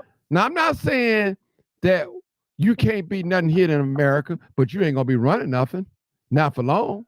Every black man that come into power, when I say power, money, they find a way to drag them on down. And we see it all the time. The Bill Cosby's, the R. Kellys, and all that. What's the difference between R. Kelly and Donald Trump when it comes to women? Come on. But one is white and one is black. Got to tell the truth, shame the devil now, people. A lot of people chose Donald Trump because he showed masculinity. We living in a day and age that our party, my party, Democrat Party, promotes homosexuality, same-sex marriage, and all. They promote that stuff. People tired of it. Now you can't. Now we're not saying kill all the gay people. No. We all got gay people in our families, and we love them to death. We love them to death. We love them to death. But we know they wrong. But that's their appetite. That's their appetite. That's who they chose. But they can't practice that in my house. If you under my roof, you're not going to participate in a homosexual lifestyle or a lesbian lifestyle in my house. If you're my child, it's not going to happen. Agenda. Not going to happen. And I don't push that agenda. I don't push that agenda. I love gay folks. I love them. But they dead wrong. They dead wrong. They dead wrong. And I think that go ahead, sister. I think that there's a misunderstanding. You had Mark Carter on your live a few days ago. And, you know, there's a lot of misunderstanding. Everybody that was supporting Kamala Harris in this election, just because we were supporting her for president does not mean that we agree with transgenders playing in women and girls sports or agree with them going in the bathroom, using the same bathrooms that women use.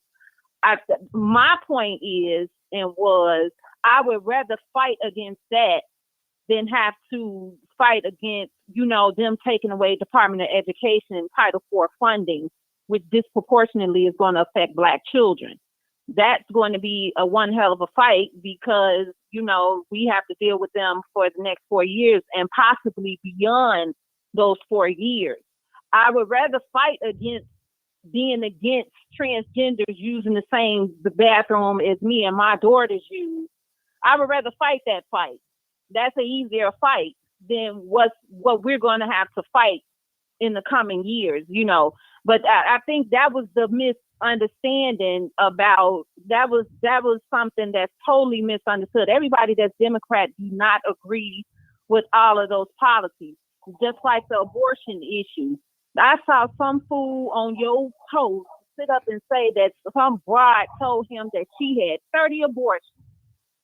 I don't believe ain't no woman on the face of this earth gonna lie and tell no man that she had 30 abortions. Her womb would not survive 30 abortions. It's impossible. But these are the kinds of lies and misinformation that going out, and you know, that's what scares me the most. Misinformation is dangerous. And, you know, the propaganda that a lot of our people, and particularly some of our men, have picked up is when this stuff is constantly being pumped into you 365 days, 7 days a week, 24/7, and you start regurgitating this stuff, this is exactly how Hitler was supposed to, this is exactly how Hitler actually did take over Germany. This is how he started out. Well, the white folks got this. They got this country. They ain't got to take over. They got it already. That's right. They got it. So they got it already, sister. They got it. They got it. What we running? Yeah. They control this country. Yeah. What I'm saying, this is my point. Just listen to me and see. This is what gets me with us, because we do not understand how our mind is easily manipulated and controlled because we don't pay attention to it. You're right. Okay. White people already own this country. No, hear me out. They own this country. But their biggest fear is they know, and you can't stop what God got planned already. They really don't want this country browning. That's just the bottom line. Their population is dwindling. Right now in 2024, we actually have towns in the US of A that are drying up and dwindling because their population is dying off. You understand what I'm saying? And this is all what the abortion issue is. They could care less if black women are having abortions. They care more so because white women make up a large number of abortions. This is why they want to get rid of it. Well, hold on. Let me just say this. Exactly why they want to get rid of it. More black women get more abortion than anybody in this country. Now, they listen. Wow. That's not true. How come that's not true? Can you prove that? Come on now. Can you prove that? Wow. That's not true. Can you prove that? They care about black women getting abortions. Hold on. I didn't say they care. I didn't say that. You said that. But it's more black women. I know. I'm asking. They don't care. Listen. They started abortion, sister. That's what it is. That's Marcus. You know who Marcus Sanger is? Do you know who Marcus Sanger is, sister? She's the founder of Planned Parenthood, and she did not like black people. Okay, I then. wholeheartedly what you're saying. Okay. I understand what you're saying. All right. Let's not forget. They don't care about us getting abortions or not. This is strictly this is a issue that they have with white women. Listen, I'm not worried about white folks' business. I'm worried about us. I'm worried about us, how we can better. Listen, I'm gonna if the master's sick, let him be sick.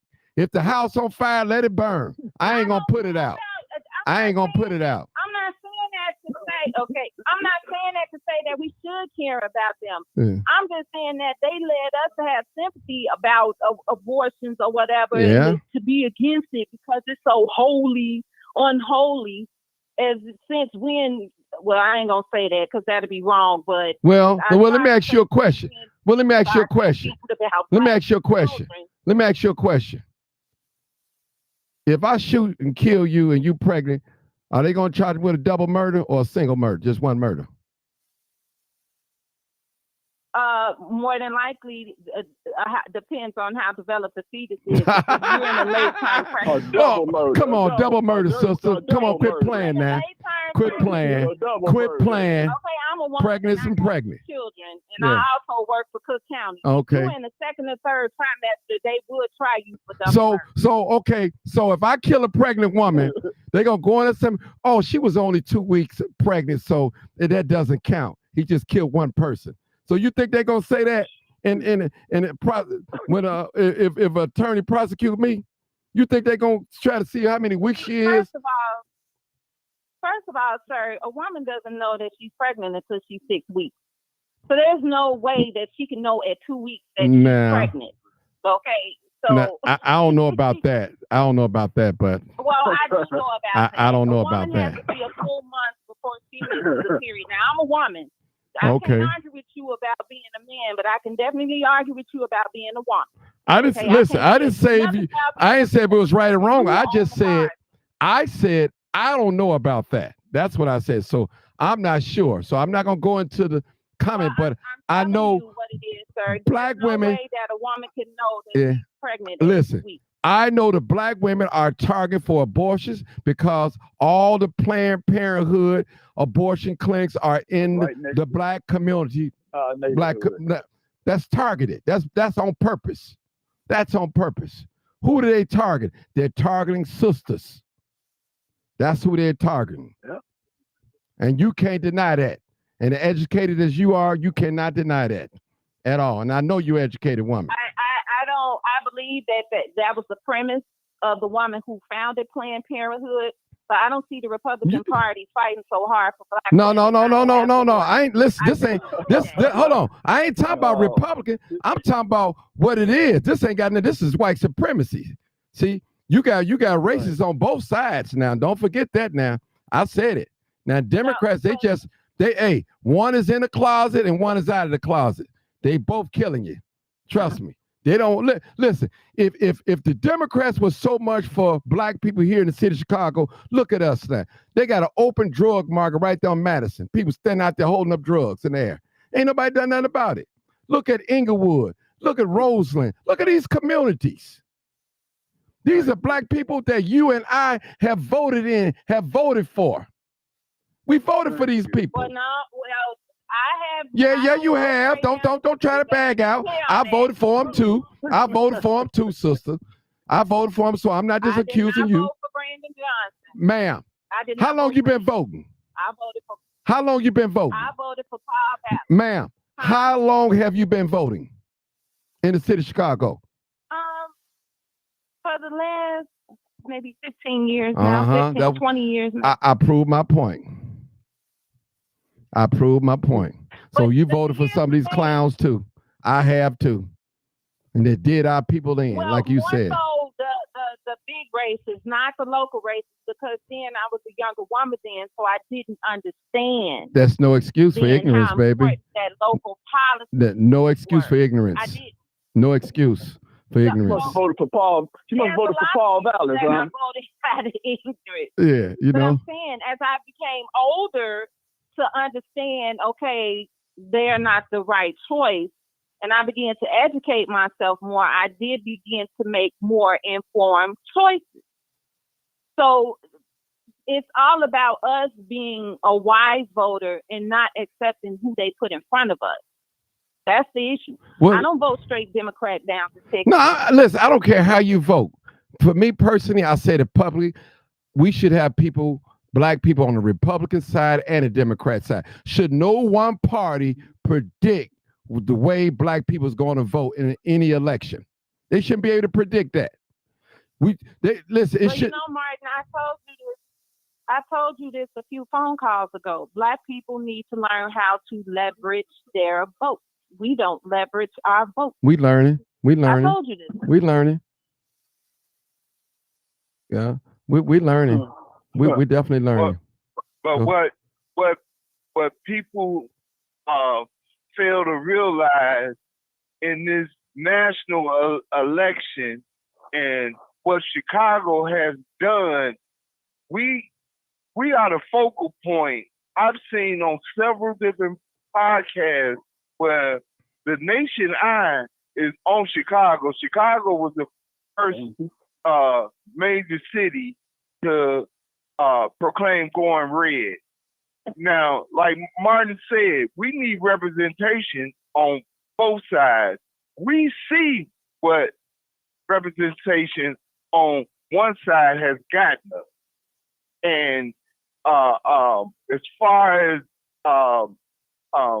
people in this not decisive about policies and different things, the fact remains that you got a whole party that Black people have dedicated themselves to, call themselves leveraging their vote, and has got nothing out of it for 60 years. Nothing. So there's a change right now. That's why I said a little while ago, they're discrediting our vote now. Mm-hmm. And it means something. Yeah. Bill. Let me say this. Speak to the young lady. You have 77 communities here in the city of Chicago. Every white community is thriving. All the Black communities are on a decline. Is that by accident? Now we have over maybe I think 20 or 18. Is that by accident? Is that by accident? No, that's by Okay. Now we talking about Democrats. Hold on. We talking about Democrats. Now remember, I'm a registered Democrat. That's what we talking about Democrats now. We not talking about the racist right Republicans now. We talking about Democrats. Right here. We have 77 communities.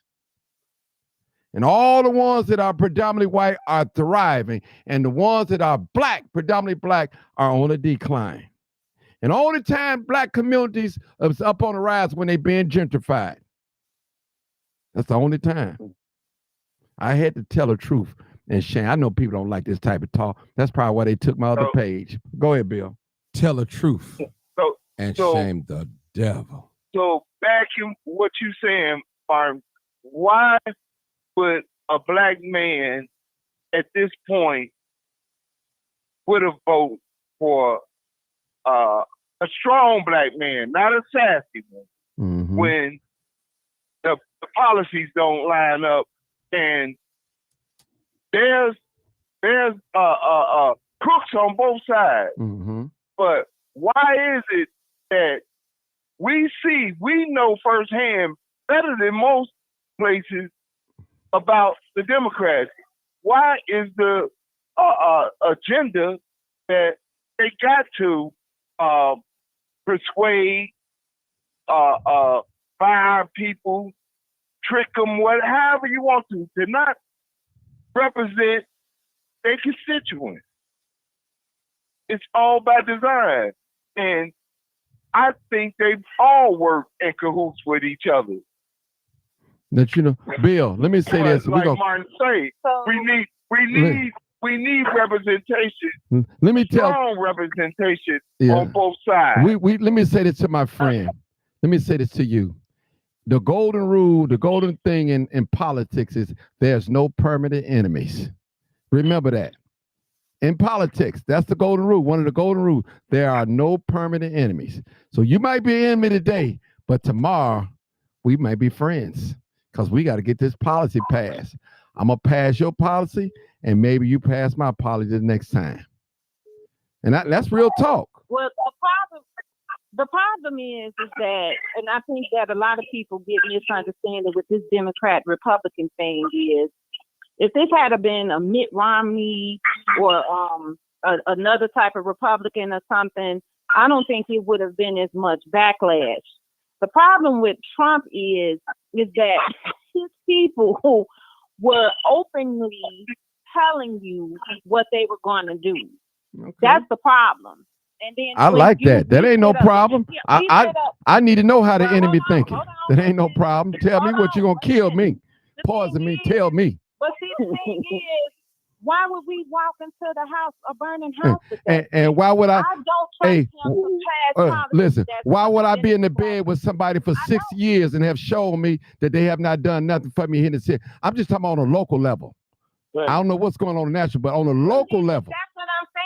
On a local level. On the local level, the Democratic Party needs to shake up. You have no problem with me saying that on a local level. Yeah. Yes, I agree. We agree on that. But on they took us for granted. That's what they did. They took us for granted.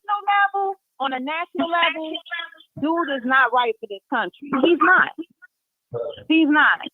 And my concern is, well, I am grouping with some other people that we're trying to come together to see what we're going to do in the event that when he does dismantle the Department of Education, we're trying to see how badly that's going to affect our kids here, so we can come up with a plan on how we can continue to educate our kids. Homeschool your kids. Wait. Some of us can do that. Wait.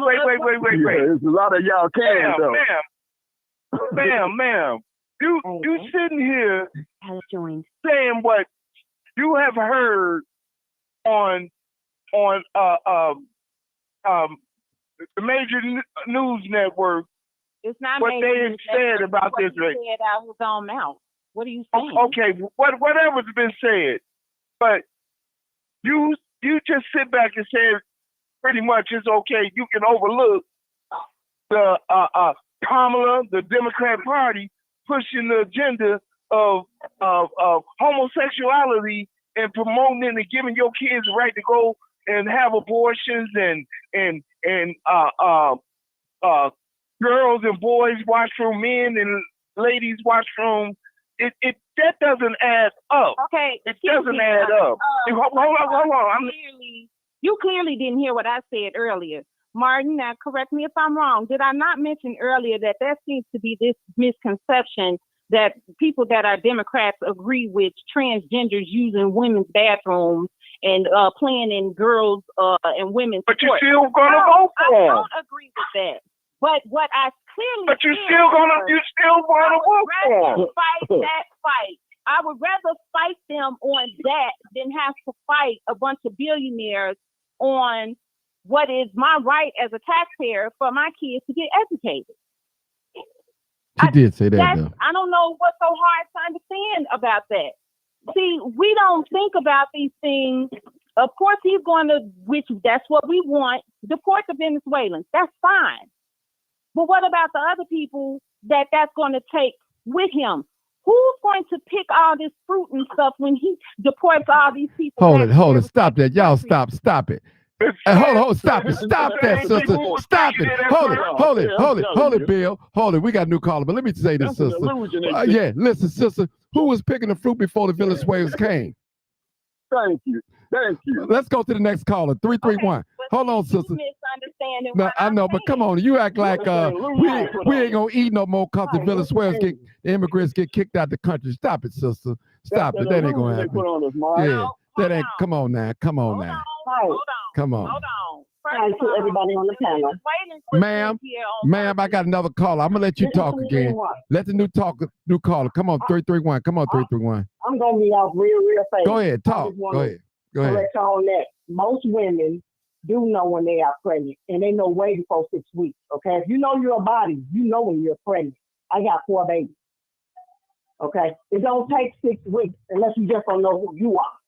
You don't know your own body, and I'm a woman. Okay, you know if you miss a menstrual, if you had sex a week before, and you miss your menstrual that week after, you know you're pregnant. And you don't need no doctor to tell you that. So that's all I wanted to say. All right, ma'am. I'm back listening. Okay. Go ahead, ma'am. Finish your take. Go ahead. You said you're going to pick the fruit and all that. Okay, I'm gonna say this, and Go ahead. Go ahead. Go ahead. Boy, that brainwash is something else, ain't it? Come on, sister. Talk. Okay, first of all, at 2 weeks, you do not know. You can't no test tell no woman. You don't know you. Pregnant at 2 weeks. She didn't say a test. Right. She said you know your body. You know when you're pregnant. Be that as it may, as it pertains to Venezuelans and the other people who are here, the point is, and they are Latino people going to have abortions at 6 months here in the state of Illinois. The baby is born and walking at that time. Okay. Moving right along, if they deport them, they're not just going to deport them. That's the problem. They're going to round up everybody that, you know, people that have been here that do work on those farms. And that's why a lot of these farmers are concerned.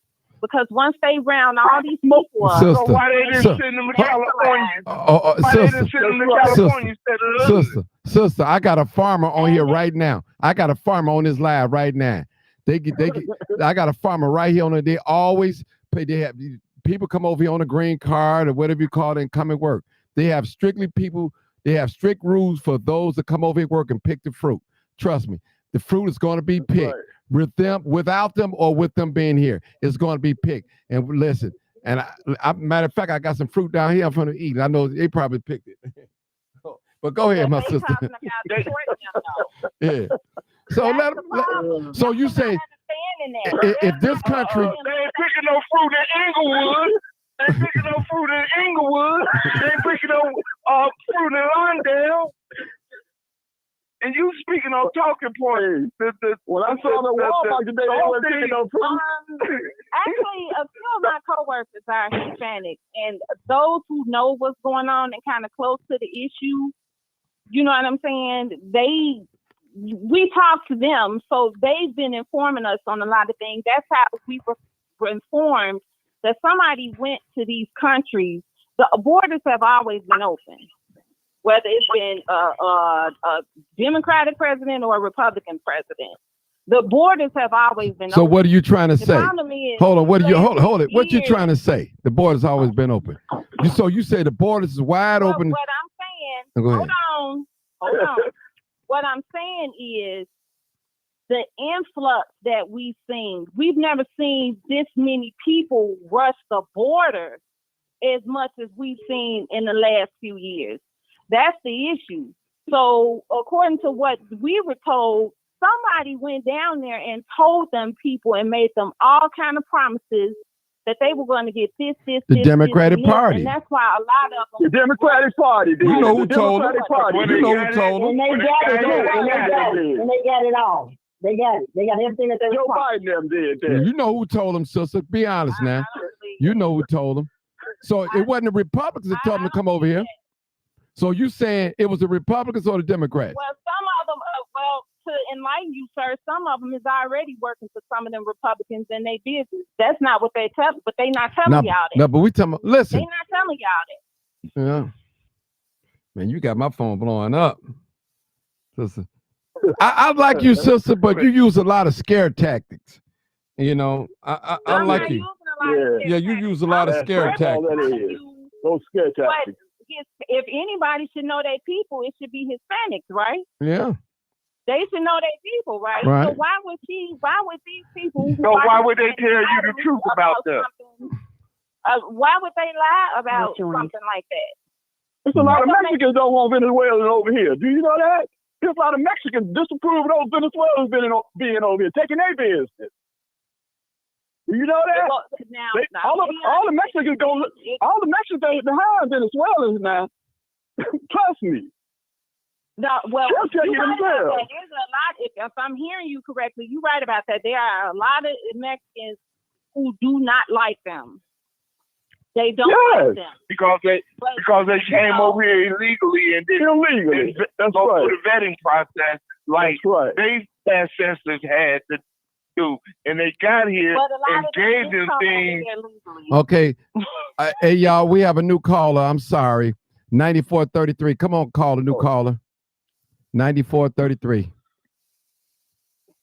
Go ahead, caller. Caller. Last 4 digits of your telephone number. I don't hear you. All right, man. Go ahead and talk. They don't. I can't hear them. Yeah. Now, hey, Martin, I want to say this. This part of the problem with us, we go back and forth bickering about certain things, and we never could get on one accord. And the whole question that came to me, and I would think should be a question in anybody's mind, whether they Democratic, Independent, or Republican.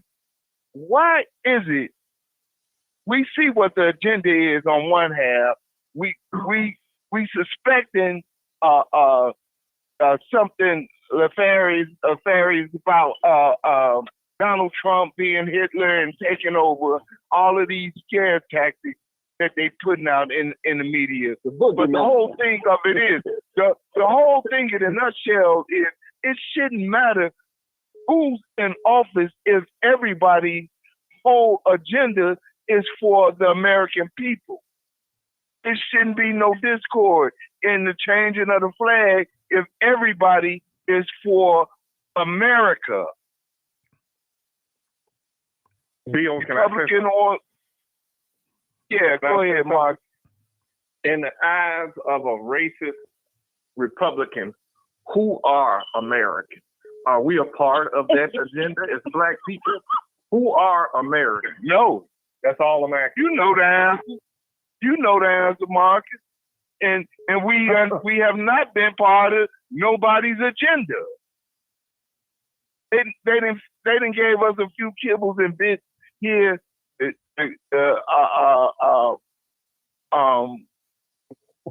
As far as back as the civil rights and a few programs here and there, but we're not part of. Agree with me on this, that we need to be grooming somebody right now for 2028. We need to be grooming somebody right now for 2028. Somebody that won't sell us out. Somebody that will represent the interests of us, and they're gonna have to represent the interests of white people too. We said that every 4 years. You're right. Same thing. You're right. And on the local level, more than anything. Yeah. Because that's coming up sooner. You are 100% right. But like Martin said a few minutes ago, most of the guys you see in leadership, whether it's in corporate America, whether it's in politics, they're kind of sassy. If they ain't straight out sassy,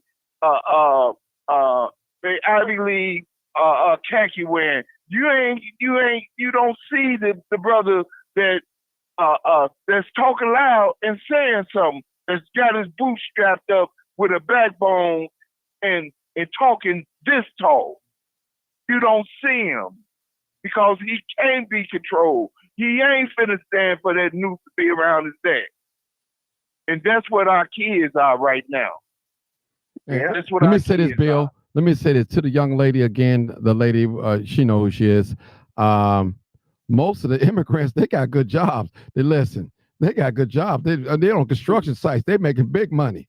It's the black folks out here drive by shooting, snatching, grab, and shooting, rob, and killing police. Most of us, our young people are doing that. Some of them not working. You know, you go and say, no, I know just because that's our fault. Our politicians, we allow these. Okay, go ahead. I'm going to say we allow these multi-million. Yeah, go ahead, sister. Did we sit up and I love the young lady because I talked already. Go ahead, sister. Go ahead, sister. I worked in the immigration site, and I think firsthand. I ain't gonna say my name, but I think firsthand. They took care of them before they took care of us. And Bill is right. I totally agree with him. We gotta save us.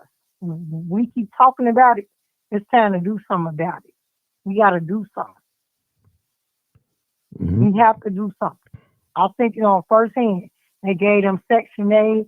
They gave the migrants was eating ice cream and noodles and ice cream noodles. And they're living up real good. They're staying in hotels, Lakeshore Drive. No. No, they had them sleeping on crack. They gave them. They in Hyde Park. They in Hyde Park, sister. They in Hyde Park, sister. Yeah, right over there on the lakefront. Yes, they are. Yeah. Listen, they closed one shelter now, and they opened up another one. But by Trump being in there, and Harold Washington made this a sanctuary city. So we should be mad. We should be mad at Harold Washington. No, we're not mad. No. We don't have to be mad at Harold Washington. Listen. We don't have to be mad at Harold Washington because I'm quite sure Harold Washington's vision wasn't for the influx of foreigners coming to this country overtaking. That wasn't Harold Washington's vision. He wanted to make equality and all that. Listen, you got 30-some million people come over the border. Come on, man. They don't like us. You stay in your country, build your country up. They coming over here competing for our job. And some black people, sadly to say it, well, black people here at their turn already. They don't want to work, they lazy. That's what they say. And some of y'all sitting in some of these mega churches, your mama and dad paid all that money, and these white folks come along building your church, and they won't hire none of your children to work on that project. None of them. You didn't put money into these mega churches, and now they're getting churches built, all types of things in it. And none of your children are working on the site. None of your children working on the site. And that's Brazy got Hispanics working over there in his kitchen, man. Brazy got Hispanics. It was blacks working in his church. He fired all the blacks that were working in his kitchen. He go over there on one Sunday. He got all Hispanics working over there now. So they hired him to keep it. Yeah. Brazier. Byron Brazier. Apostolic Church of God. You familiar with him? Yeah, I paying them a little bit of.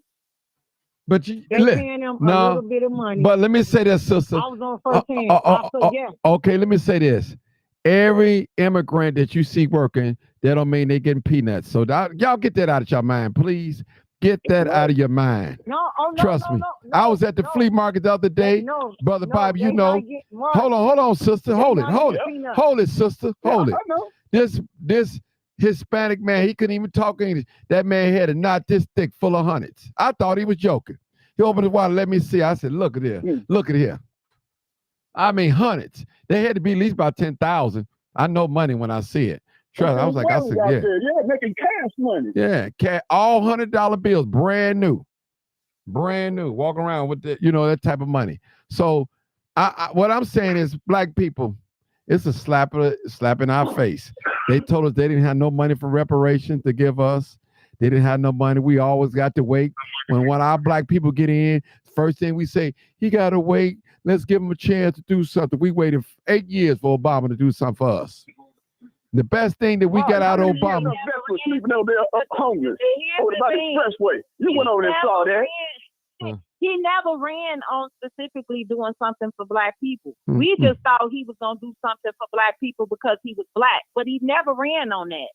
So we bamboozled ourselves. He never told us he was going to do anything specifically for black people. And he didn't. And he didn't either. We bamboozled ourselves. We tricked ourselves. You voted for him too. He never promised black people. But he told black people he have an agenda. We was just caught up in so much excitement that this black man was going to possibly win the White House. We weren't paying attention to the fact that, okay, so wait a minute. You telling what me did he say he was going to do for black people? So you telling me on both terms, we didn't demand anything. Now, the first time he might have got away, but the second time we wanted something. The first time we didn't, but the second time we come on. did. All right, okay. All right. Too late. He Okay. got reelected already. Okay, no, well, okay. All right, people. So we can't be mad We at tricked him on that. ourselves. We tricked ourselves. Yeah. We did. You gonna blame it on us, huh? We're an emotional people. No, We no. believe Women are emotional. Black people ain't emotional like that. Black men, y'all emotional. We not emotional like that. black That's y'all people are women. very emotional. No, y'all. Hey, them little sons that y'all raising, the single mamas, y'all making them just like y'all emotional. That's why they going out here shooting, killing each other, because they got feelings like a woman. I call it she emotions. Hold on. I Let me said correct you single there. mothers. That's what I said. That's raising these boys. Well, let me say this. I am a single mother. I have 2 young black men right now. And then when I was young, I recognized and understood that there were certain things that I could not do as a woman. So I had to get them around men who could give them some things that I could not. So don't always make no excuses. I didn't make any excuses for being a single mother. Okay. I got 3 kids that are high school graduates, and 2 of them one is doing solar panel training, and 2 of them are in college right now. Okay. So that's the thing. You all have misconceptions, and I believe me and you was getting ready to say something about that before we got interrupted. The problem with the black community is we sit up and we make excuses. Don't say that about our kids.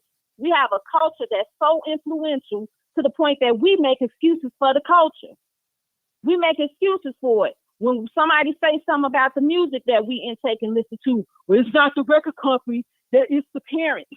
While it is the parents, our culture is very influential. It's very influential. So if we can influence people in all other continents, but not influence people here, that's a problem. Well, that is a huge problem. Can I get you to agree with something? So if you're telling me if our sons have some mental issues, some of them, which some of them do, they're probably on medication. Some of them are smoking. Some of them are drinking, popping pills, and on top of that, on top of that, they lost. So no. On top of that, they listen to that music. If you take a bunch of teenagers that's drinking, smoking, getting high, put them all in one room, and you listen to over 100 drill songs, what do you think gonna happen? You think something good could come from that? I'm talking about young people. We'll say from 15 to 20. Put them all in a room together. They smoking, they drinking, they popping, and they listen to all that kill music. What do you think is going to happen in one of them things? Sir, I agree with you. And they ain't got no opportunity. Yeah, but we got a new caller, guys. That's the thing. I got a new caller. Can you hold your thought? Let me get this new caller. Okay, 872. Come on, caller, 872. Caller, go ahead. Hey, how you doing? Peace to the audience and everything. Peace to you, brother. It's just probably come a little different. I'm just jumping on different podcasts and venues, kind of spread the word based on, exalt on the conditions of our people dealing with these entities such as Democrats, Republicans, Green parties, or all that. I mean, it comes to a point. I would just say this. Black people, we are getting really highly tested on every level at this point in time. And all these people that we agree with and join with, we don't supposed to have no dealings with these people in any forms of ways, whether Democrat or Republican.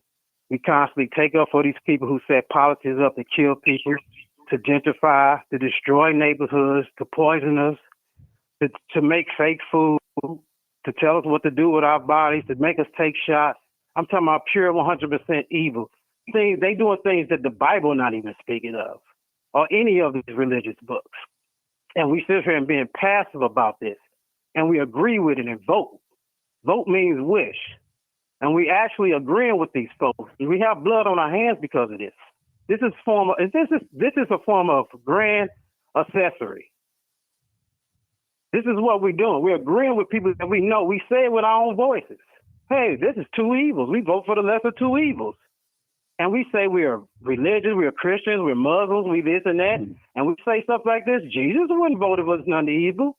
Muhammad wouldn't vote none evil. And I'm just using that examples. I'm not coming as a religious person. I'm just using these examples of what we not even living up to. Nothing we say we do with our own lives that we live up to. Can I ask you a question, my brother? We try to uphold these people that's on top. Can I ask you a question? Do you believe that we are in captivity? Yes. Huh? Within our own selves. Within ourselves. But we're not under rule of the white man. Yeah, we're under the rule. Okay. But we're Okay. allowing it to happen. We let it Okay, brother. perpetuate. Now, since you agree with me on that, listen to this. We don't make the rules, brother. We just follow them. We just follow them. And we trying to play this game. We trying to play checkers, and they playing chess with us. And you know, all we know is this country, brother. We was born into this. All we know is the food that they hand us. That's all we know. That's all we don't know, brother. The scripture said, "My people perish for the lack of understanding, for lack of knowledge." You dealing with a people that's not educated. Now, I'm not talking about Harvard educated. I'm talking about educated, don't know nothing. Everything that our ancestors knew, it had been uprooted up out of it. It has not been passed down to us. We don't know. All the country we know is America. We're born into this. It's all we know. We know the white man run everything. He got all the money, his face on everything. He controlled it. We know all these things. We just here. We trying to get in where we fit in at.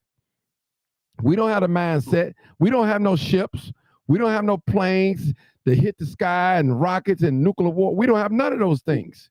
We at their mercy. We're living in their house. They got us, brother. We have been colonized. They got us, brother. And the only thing they can't take is our mind. Now, we could be free in our mind, but they got us, brother. They got us. And you know it, and I know it. Yeah, and I would agree with everything what you're saying, and that's from the physical standpoint. They got us in the physical world because this was all predicted in the ancient writings, right. Stuff that You're we right. don't really understand and know of, that told us that we was going to go into these forms of slavery and servitude and all these things that's going to happen. We knew ahead of time that we was going to fall as a people and go into a deep sleep. We're going through a putrefaction. We're going through a metamorphosis. That's why we down to our lowest level of our spirituality. We have to fight them spiritually, but we don't know what spiritual is because we're fighting with the devices that they gave us. That's right. And we're choosing at this time. The reason why I say it's us still ourselves is because we have what is left. It's called the soul. The soul means the mind with the psyche. These are what the words mean. And we have to understand we have a choice. It goes back to that. We have a choice. People are giving into their own foibles at this time. It ain't even just a plan of survival. People are just giving into the glamour, the swag, the bullshit that's out there don't have to give into. It's their appetite. It's their attention. It's their addiction that's going on. And I know they have an upper hand based on us giving us immunization shots, messing up the food, educating that. But we have a soul that breaks through that for those who do. But most of us sell out for all that. For the what? For the money. What's your suggestion, brother? Brother, what's your suggestion that we should do? What's your suggestion? What's your solution? Let it go. Leave it alone. Leave those devices alone as much as possible. As much as possible. What I mean by that is we Such shouldn't as be talking about voting and anything because we should stop. We shouldn't even be talking about voting. For what? Nothing. We never get anything out of this. We're made to believe that we need them. We don't need them. The world has the resources what we need. As long as we can keep participating in their form of matrix, it makes them, it empowers them. So that's we need. Why they spend billions of dollars to make you think you need them. Hey, brother. Listen, brother. Hold on. I heard the brother, and he's very passionate. I understand him very well. But we need our own land. That's the case. We need some land that we can start our own society. Until then, we under this. We too busy worrying about being a Democrat. Right. We too busy worrying about being a Christian or a Muslim or a Crip or a Blood. We too busy claiming stuff that's not doing anything for us. Yeah. We are down hard for all that and have conversation for all that, but we never do nothing with substance. We don't brag about the substance that we need. That should be the title of everybody there. Where am I? Substance intangible. Yeah. That's what your title should be. Because anything else besides that, your titles will separate you from each other. Because everybody's fighting against each other based on these oppositions, these control oppositions. We're joining stuff that we ain't even creating on our own. That's the problem. We know the Democrats started from KKK and Ku Klux Klan, but somehow we get amnesia and justify for it, then talk about the Republicans who's there. When Democrats' policies have destroyed us. We know what the Republicans do. Yeah, they racist, whatever. But the Democrats literally destroyed us. You go after the person who has their foot on your neck. You don't worry about the one they say they're gonna put their foot on your neck. I'm glad black people made a change in this voting. At least it showed that they trying to change their mind, even though they vote for another form of evil. They ain't learned their lesson yet, but they will have to learn. Just like a hard head makes a soft ass. We as a people have to understand that. These people, if you believe any of those people, you are crazy. But Malcolm said you have to spoon feed us. Malcolm said you have to spoon feed us. You can't give us you can't put it all out our throats at one time now. Because we ain't going to accept it. We're not going to accept it. You are crazy. Let me make this clear to you. They have broken over 500 treaties with the Indians and stuff. Just if you believe you're Indian or not, they have broken 500 treaties. Do you understand what these people are about? We don't get it, do we? Brother, we don't. Hey, listen. Hey, brother, we listen. We get it. We just in denial, brother. We walk around here and see now. But our young folks, they don't know who the enemies are. They think the Crips and the Bloods and the GDs and the BDs and Stones and all of that. They think those are their ops. But I know who my enemy is. I know who's trying to destroy me. No shadow of doubt, brother. I know who my enemy is at the end of the day. I know the real enemy. And a lot of us don't know. Exactly. And what has happened is they have put the worst of us in the forefront, and we look at that because that's what we deal with. Because it's in our families, whether they drugs out, they gang, or whatever. So we see that first as a first threat. So that's why we look at it as a priority to deal with, but we don't even deal with our own house. That's what I'm saying. We throwing trash on the ground. That's a spiritual thing. Do you understand that? Mm-hmm. We are fighting. We're not going to beat them physical. We gotta know what those symbols that they using at these hospitals with two snakes around it. All these Illuminatis and Satans and we need to know what that is and stop running from it. Because they're using it against us. They're using our ancient spiritual practices and giving us theirs, and that's why we have no power. Mm-hmm. Because we started what we're supposed to know. But we don't know no better, brother. We gotta get into it if you serious. Brother.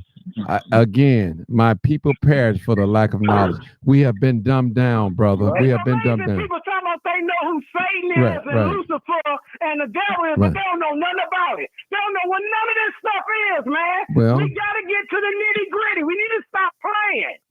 We have to educate. People are dying galore. Brother, we have to educate ourselves. People are super suffering because we want to keep playing house. Because we want to keep playing around. Because we want to play like we want to gotta fit in and scratch each other's backs.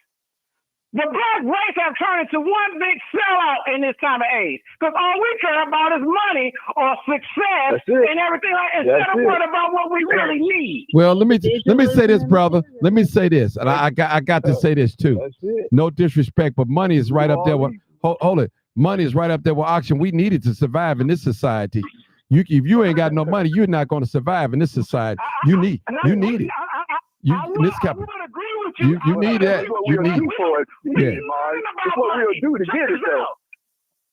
Yeah. We'll do anything to get it. Let me tell you that. We'll do anything about money. We don't even learn about money, what really money is, and how to truly use it.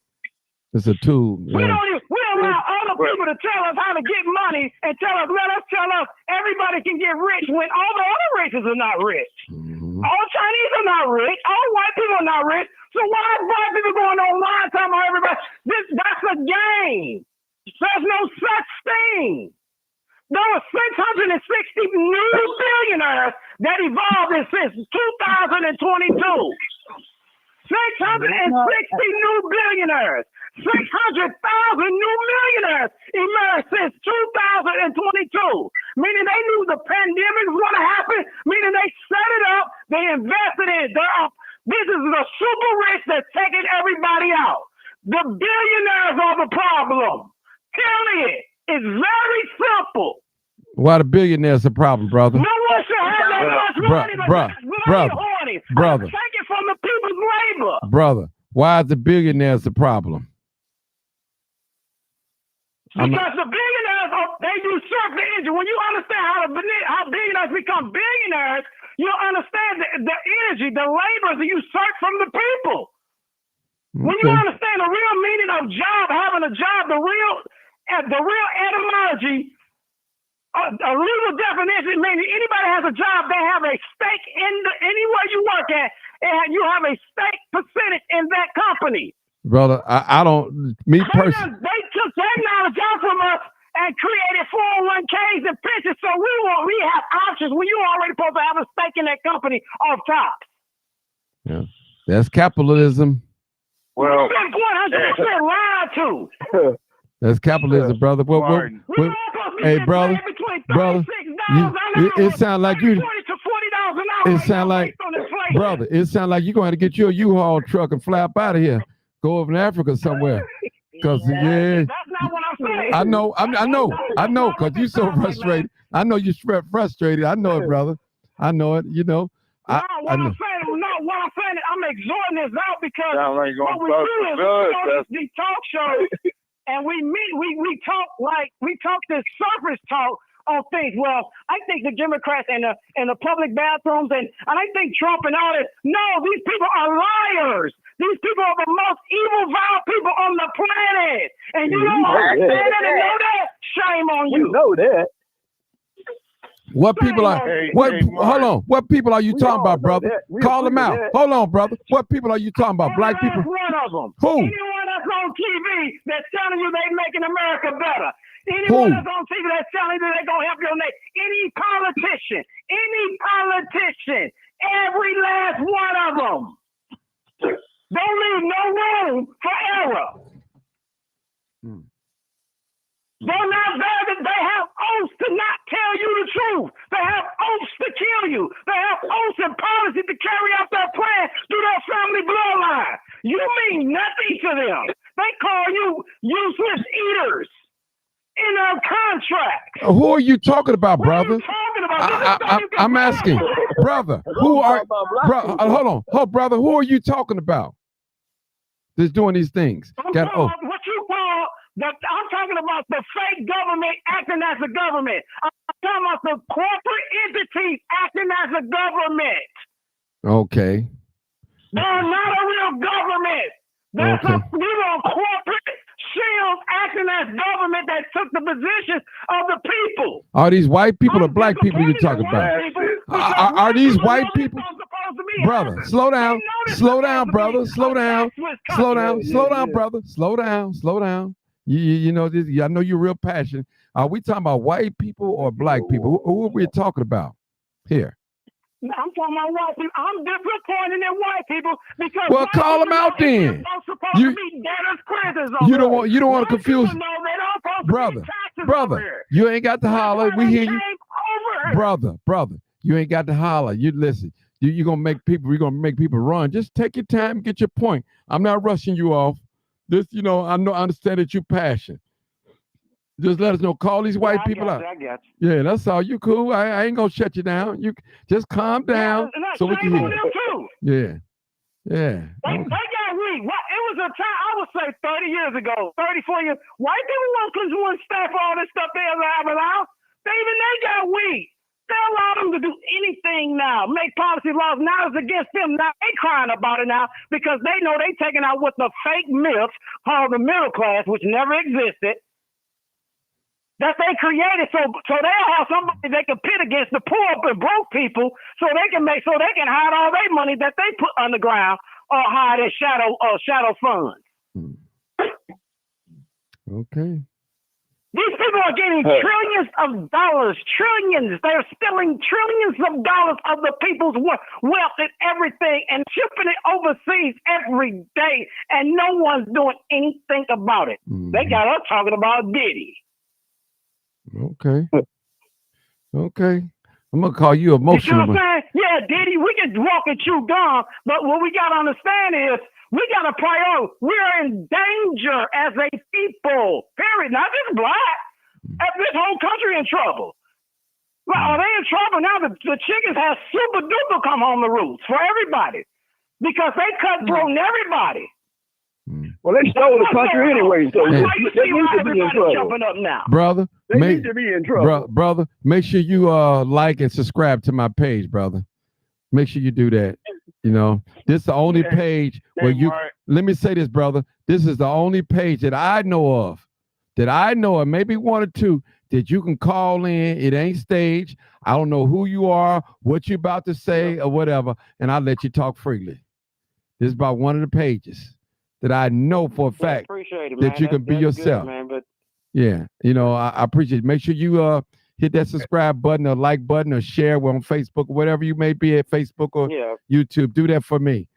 Put the word out on there, because since you said you go to a lot of podcasts. yeah, I support you, man. Yeah, when you open up stuff like this how the voices get heard, man. You know. Yeah. Because we expect to come from some special place at a podium somewhere. Right. So I appreciate you. Things and all that. We don't know where it's going to come from. Yeah. I appreciate you asking, but when you're in the future reference, but when you start calling these people out, say who they are, man. Don't confuse the people. They might think you talking about white people. Yeah, just call them out. He gone. Call them out, brother. If you're doing all, you got to call them out. Ain't no need to have kicking it. You got to call them out like I do. Call them out. You got to call them out. That brother, he was very emotional. I ain't mad at him though. But I guess we'll leave him on. There's a lot of truth behind what he was saying. Oh yeah, of course. Yep. You know, I let him get it all out. Yeah. I let him get it all out. Yep. He gone now. So Hey, you raised a question, Martin, and I've seen you do it on several other shows. Bring up the question. Well, what are we supposed to do? What should we do to fix this? But in my opinion, not voting is not the solution, because all of what's owed to a black man in America is within the government, and the only way that you're gonna get what's yours at some point, or any kind of point, is to have some dealings with them on some kind of level. But behind that, come the realization that what we are to these people, white people with money, is just entertainment. If we ain't dribbling the ball, tell the truth, throwing it down the field, dancing, singing for them, shaking our butt, singing, making them laugh. we don't amount to nothing to them. You know, it's cool and all, and we are trendsetters as far as that goes. We are at the top of the game in all of those areas, and they recognize it. But as we have talents that come out from the hood and everywhere else, but everybody ain't that talented and ain't gonna be successful in corporate America. But even people, just like you said, who think we doing good, we still slaves to the rhythm. We all got vices. Whether it ain't got to be you hooked on drugs, it could be you hooked on cable and paying Comcast $400 a month. Tell the truth. Watch I your know my sports bill or high. whatever. And shame the devil. But yeah, mine's about $375. Man, And yeah. so I ain't pointing the finger at nobody. We all get vices. It ain't just liquor. We don't control none of that. No, we don't. We all want to dress. I ain't gonna say we all. People want to dress. When I go to that filling station, I don't control shit.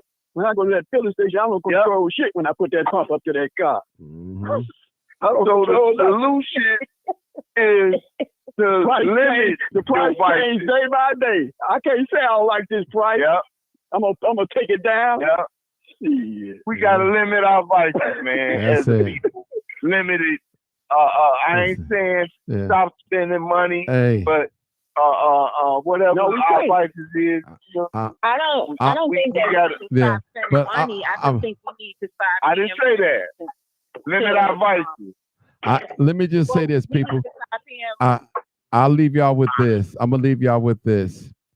How could a people that have trillions of dollars of spending power don't own nothing, don't manufacture nothing, don't control nothing? That's unheard of, man. That is unheard. With all that spending power. So every time we get a dime, a quarter, a nickel, a dollar, we got to push it right on out. We can't hold on to none of it. Because we not the producers of it.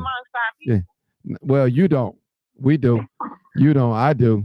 No, I do. Yeah, I do. I do. Hold on. I do. Yeah. The problem is when you make these suggestions to our other people, they give you 50 million reasons why they can't support their other people, or why they make excuses. But one sister who may have messed up their nails, and why they can't go back to her, but they'll keep going to them Koreans that constantly mess up their nails and talk about them in their English, but they'll keep making excuses on going to them. Yeah, they don't understand group economics. But we don't do, see, the thing is, as long as we don't do things together as a group, they got us. They got us, y'all. If we don't do things as a group, look at the Montgomery boycott. They did it as a group and they were successful. Look at the civil rights movement. They did it as a group and they got laws passed and things like that. They didn't get everything they want, but they got, they got things wrong. Yeah, so I've shut down a nail salon and whooped on another one about that. But see, our sisters are conditioned. I remember that. The sisters are conditioned. They taking beauty over unity. That's what they want. As individualism. There we go again. Sister, you can't sacrifice from not getting your nails done at this place while we boycotting. You can't. Then when I check you, now you want to go get your gang banging boyfriend. You know. Now, he disrespected me. Right. You know, so with the two homeless guys shot at, the family went in there and bought chicken from it. How do you do that? And people out there protesting. Yeah. That's some sick stuff. We sick. She accused you of disrespect. She accused you of disrespecting her. Yeah. But she allowed them Koreans to disrespect her when they talk about her in their language. Yeah. We know they but do. She don't know better. Because see, they always say, black men don't take up for women. Now I'm taking up for you. You won't support me. You can't even, you don't even understand the concept. You don't even know you've been taken advantage of.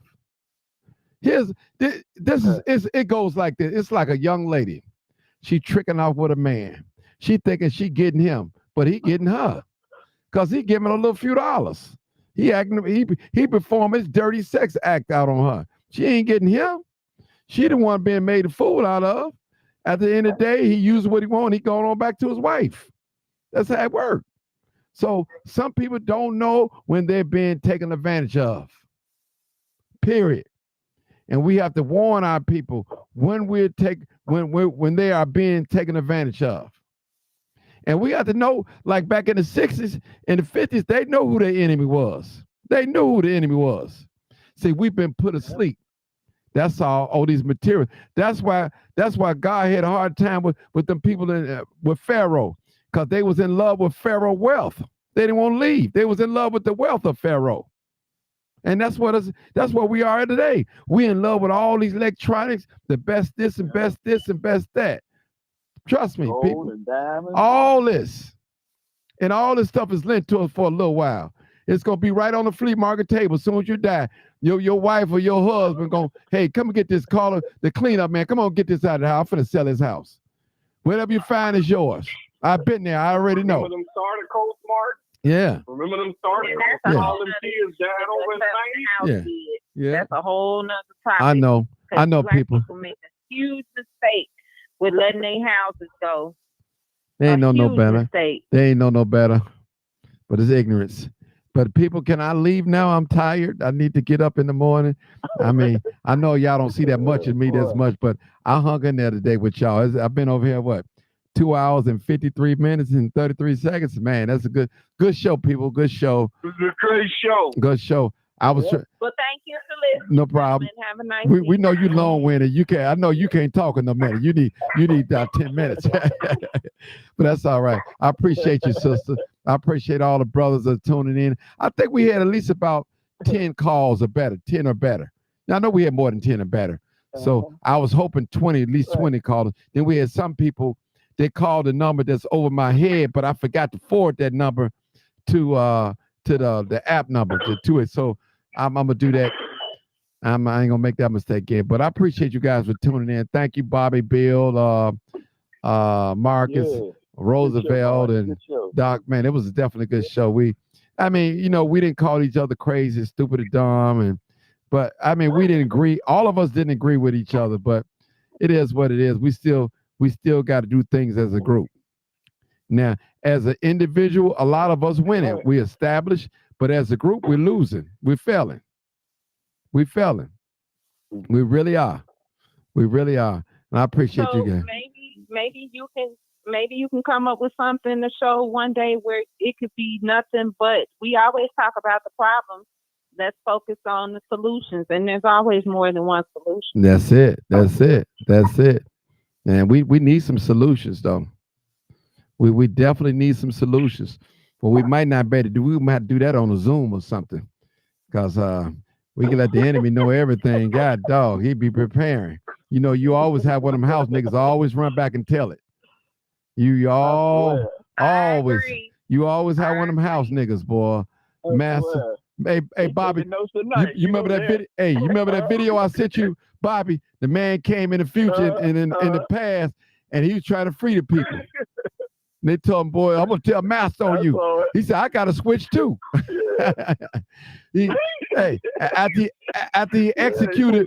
After he executed Master, the other guy that wanted to tell on the man, he said, you stay here because you was gonna tell on me. Yeah, you going over there. Yeah, you going on. Stay with Master. Yeah. There goes back. He's sick. We sick. They sick. Hey, I'm not trying to put the fire out in the house. Let it burn.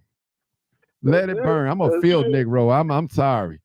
I'm just one of them type of Negroes. I'm telling you. I'm sorry. I'm just one of them Negroes. Hey. I'm gonna inbox you. Okay. I do feel like we need to come together to talk about solutions. We always talk about the problem. Of course, we all don't agree. Right. But I feel like with all us being individuals, I think we can all come up with something creative that could be the solution. Right. And before everybody get off the live, I agree with your sister. Make sure you hit like on Facebook. I need you to like on YouTube and Facebook, whatever social media platform. Hit the like button so it can go, so people can see it. They need to see this, people. They need to hear this type of talk. They need to hear it. This ain't no booty shaking and thigh booty and clapping and all that. They need to hear this conversation like this. There are some people that are generally concerned. Some of us are Democrats, some of us are Republicans on here, but we're getting along. We listen. I just want black people to win. I don't care what side of the aisle you on. I want us to win, and let us not be in denial of what's going on in either party, because both of them is not perfect at all. But we got to get out. We got to get more. We got to get more out for our vote. We have to get out of these parties. We cannot no longer just vote blue for who and all that. No, we got to get something out of it. I'm telling you. You know how Mama always say, you better not come on with a dry person and wet booty. Hey, but listen, that's real, and that's how we've been doing. And listen. They take a few little preachers, they take a few little community activists and pacifying politics and take care of them real good. But the masses, we left behind. We don't know what's going on. Chicago. It's the same old playbook, man. Yeah, same old playbook. Election time, they use the same old playbook. They come out to the churches. Yeah. They meet us at the church. They meet us down there with the turkeys and the hams. Yeah. They got the same old playbook, man. Same playbook. These niggas, they say, give these niggas a turkey. They don't want nothing. Give them a ham. They don't want nothing. Give them some of them old thin coats they give away. Them little irregular socks they give away. Some of that expiring. And go up in the pulpit and pray with them. Yeah, pray. They religion. They religion. Oh yeah. Well, see, pray with them. But some of these churches, they need to be out of business, man, because they ain't doing nothing but making the people docile, man. Docile. All that noise. They docile and no real change. Well, listen. No real change. The women in there dressing like they're in a nightclub. cleavage hanging out and everything. Listen, the dress so tight, it looked like they painted on them. How could a real man preach with all that going on in the congregation? You know what I'm saying? Big old legs. So Easy. We see it every day. Yeah, I don't know. Unless he gay or something. I'm telling you, because they listen. Yeah. I'm telling you. They couldn't, if I was a pastor, they couldn't come in there with all that tight stuff on. I'm telling you, no, baby, you ain't gonna tempt the brothers. No, we focus on spiritual. We not focus on no bodies. Don't leave out men dressing like women. Oh yeah. But look at the pastors. The pastors coming in there switching. Yeah. The pastors switching when they come in there with them tight pants on. Yeah, the tight pants. They got to be at them. Come on, man. With the tight pants on. They switching. Boy, we in trouble, people. Hey, come on. We in trouble. All they think, they give us a nice couple of good songs and the organ playing behind and we shouting. And then when you come out of church, I ask you, what did the pastor talk about? All you know is the sermon was good, but you don't know what he was talking about, but it was good. You've been hoodwinked. They don't even know the songs they singing. Yeah. The songs they singing were written by slave masters. Yeah. Yeah. Oh, a lot of them. They don't even know the songs they were. And let me say this. In cahoots But let me say this. With this migrant situation. Yeah, they were. They were. But you notice, sister, you're a Democrat, I'm a Democrat. Do you know that a lot? Well, I'm a Democrat. I'm a registered Democrat on thing. I vote either way, but I'll just say this. I'm just being honest. Ain't no, you can look it up. My name is Mark G. Johnson. You can look it up. But let me just say this. I want to be honest. You don't hear nothing. Have you noticed? You don't hear nothing from the black preachers since Trump won. They real quiet. Nothing. Have y'all noticed that? The black pastors, the clergymen, they real quiet. I wonder why. Quiet, yep. They real quiet. You know, their bankroll gonna be slowed down. Man, Their bankroll is gonna slow down. Man, I'm telling you. Trump like they did before, and Trump referred to people in Chicago as gang banging thugs. They gonna be meeting. Remember that pastor that met with Trump that wasn't even from here? Yeah. Oh yeah, he showed it. I'm in Washington. That he had them all over. gang members from here and all of that. The man flat out lied. He was a whole embarrassment. Mm-hmm. A whole embarrassment. But he sat up and lied and said, "You a pastor? Where was he from? Ohio? A whole pastor from Ohio talking about he knew some gang members from here." Yeah, well, they'll be coming out real soon, man. The pastors will show up real soon. Yeah, once Trump get back in, they'll show up. They'll be down there. Get ready to watch the greatest show on earth, Bozo and Company in the White House. They'll be down there. Black people, I tell y'all, black people, if we don't stick together, we're gonna be on the bottom tier. Trust me. I'm telling you, we got to get out of that classism and all that. We just got to get it together, people. We're gonna have to get these. I'm telling you, we're gonna have to get these terrorists about our community too. And some of these are our sons and our daughters that's killing the race. We can't have that. Anytime we see a group of young people and we get afraid to walk past or go the other way, something is wrong. And Bill, I'm gonna say it again. Anytime another black person get a gun and he got a gun for another black person, he's been brainwashed. That gun's supposed to be for protection from anybody. Whites, blacks, Hispanic, anybody, not just for another black person. So you've been bamboozled too. So you better start unlearn and relearn. Period. A weapon is for protection. It's not just for no one particular race of people. Period. All right, y'all. Good night. Good night. I gotta get out of here. Y'all already know what it is. Live, uncut, unedited. Tell the truth. And what? And shame the devil. I love being black. Go tell that to your boss.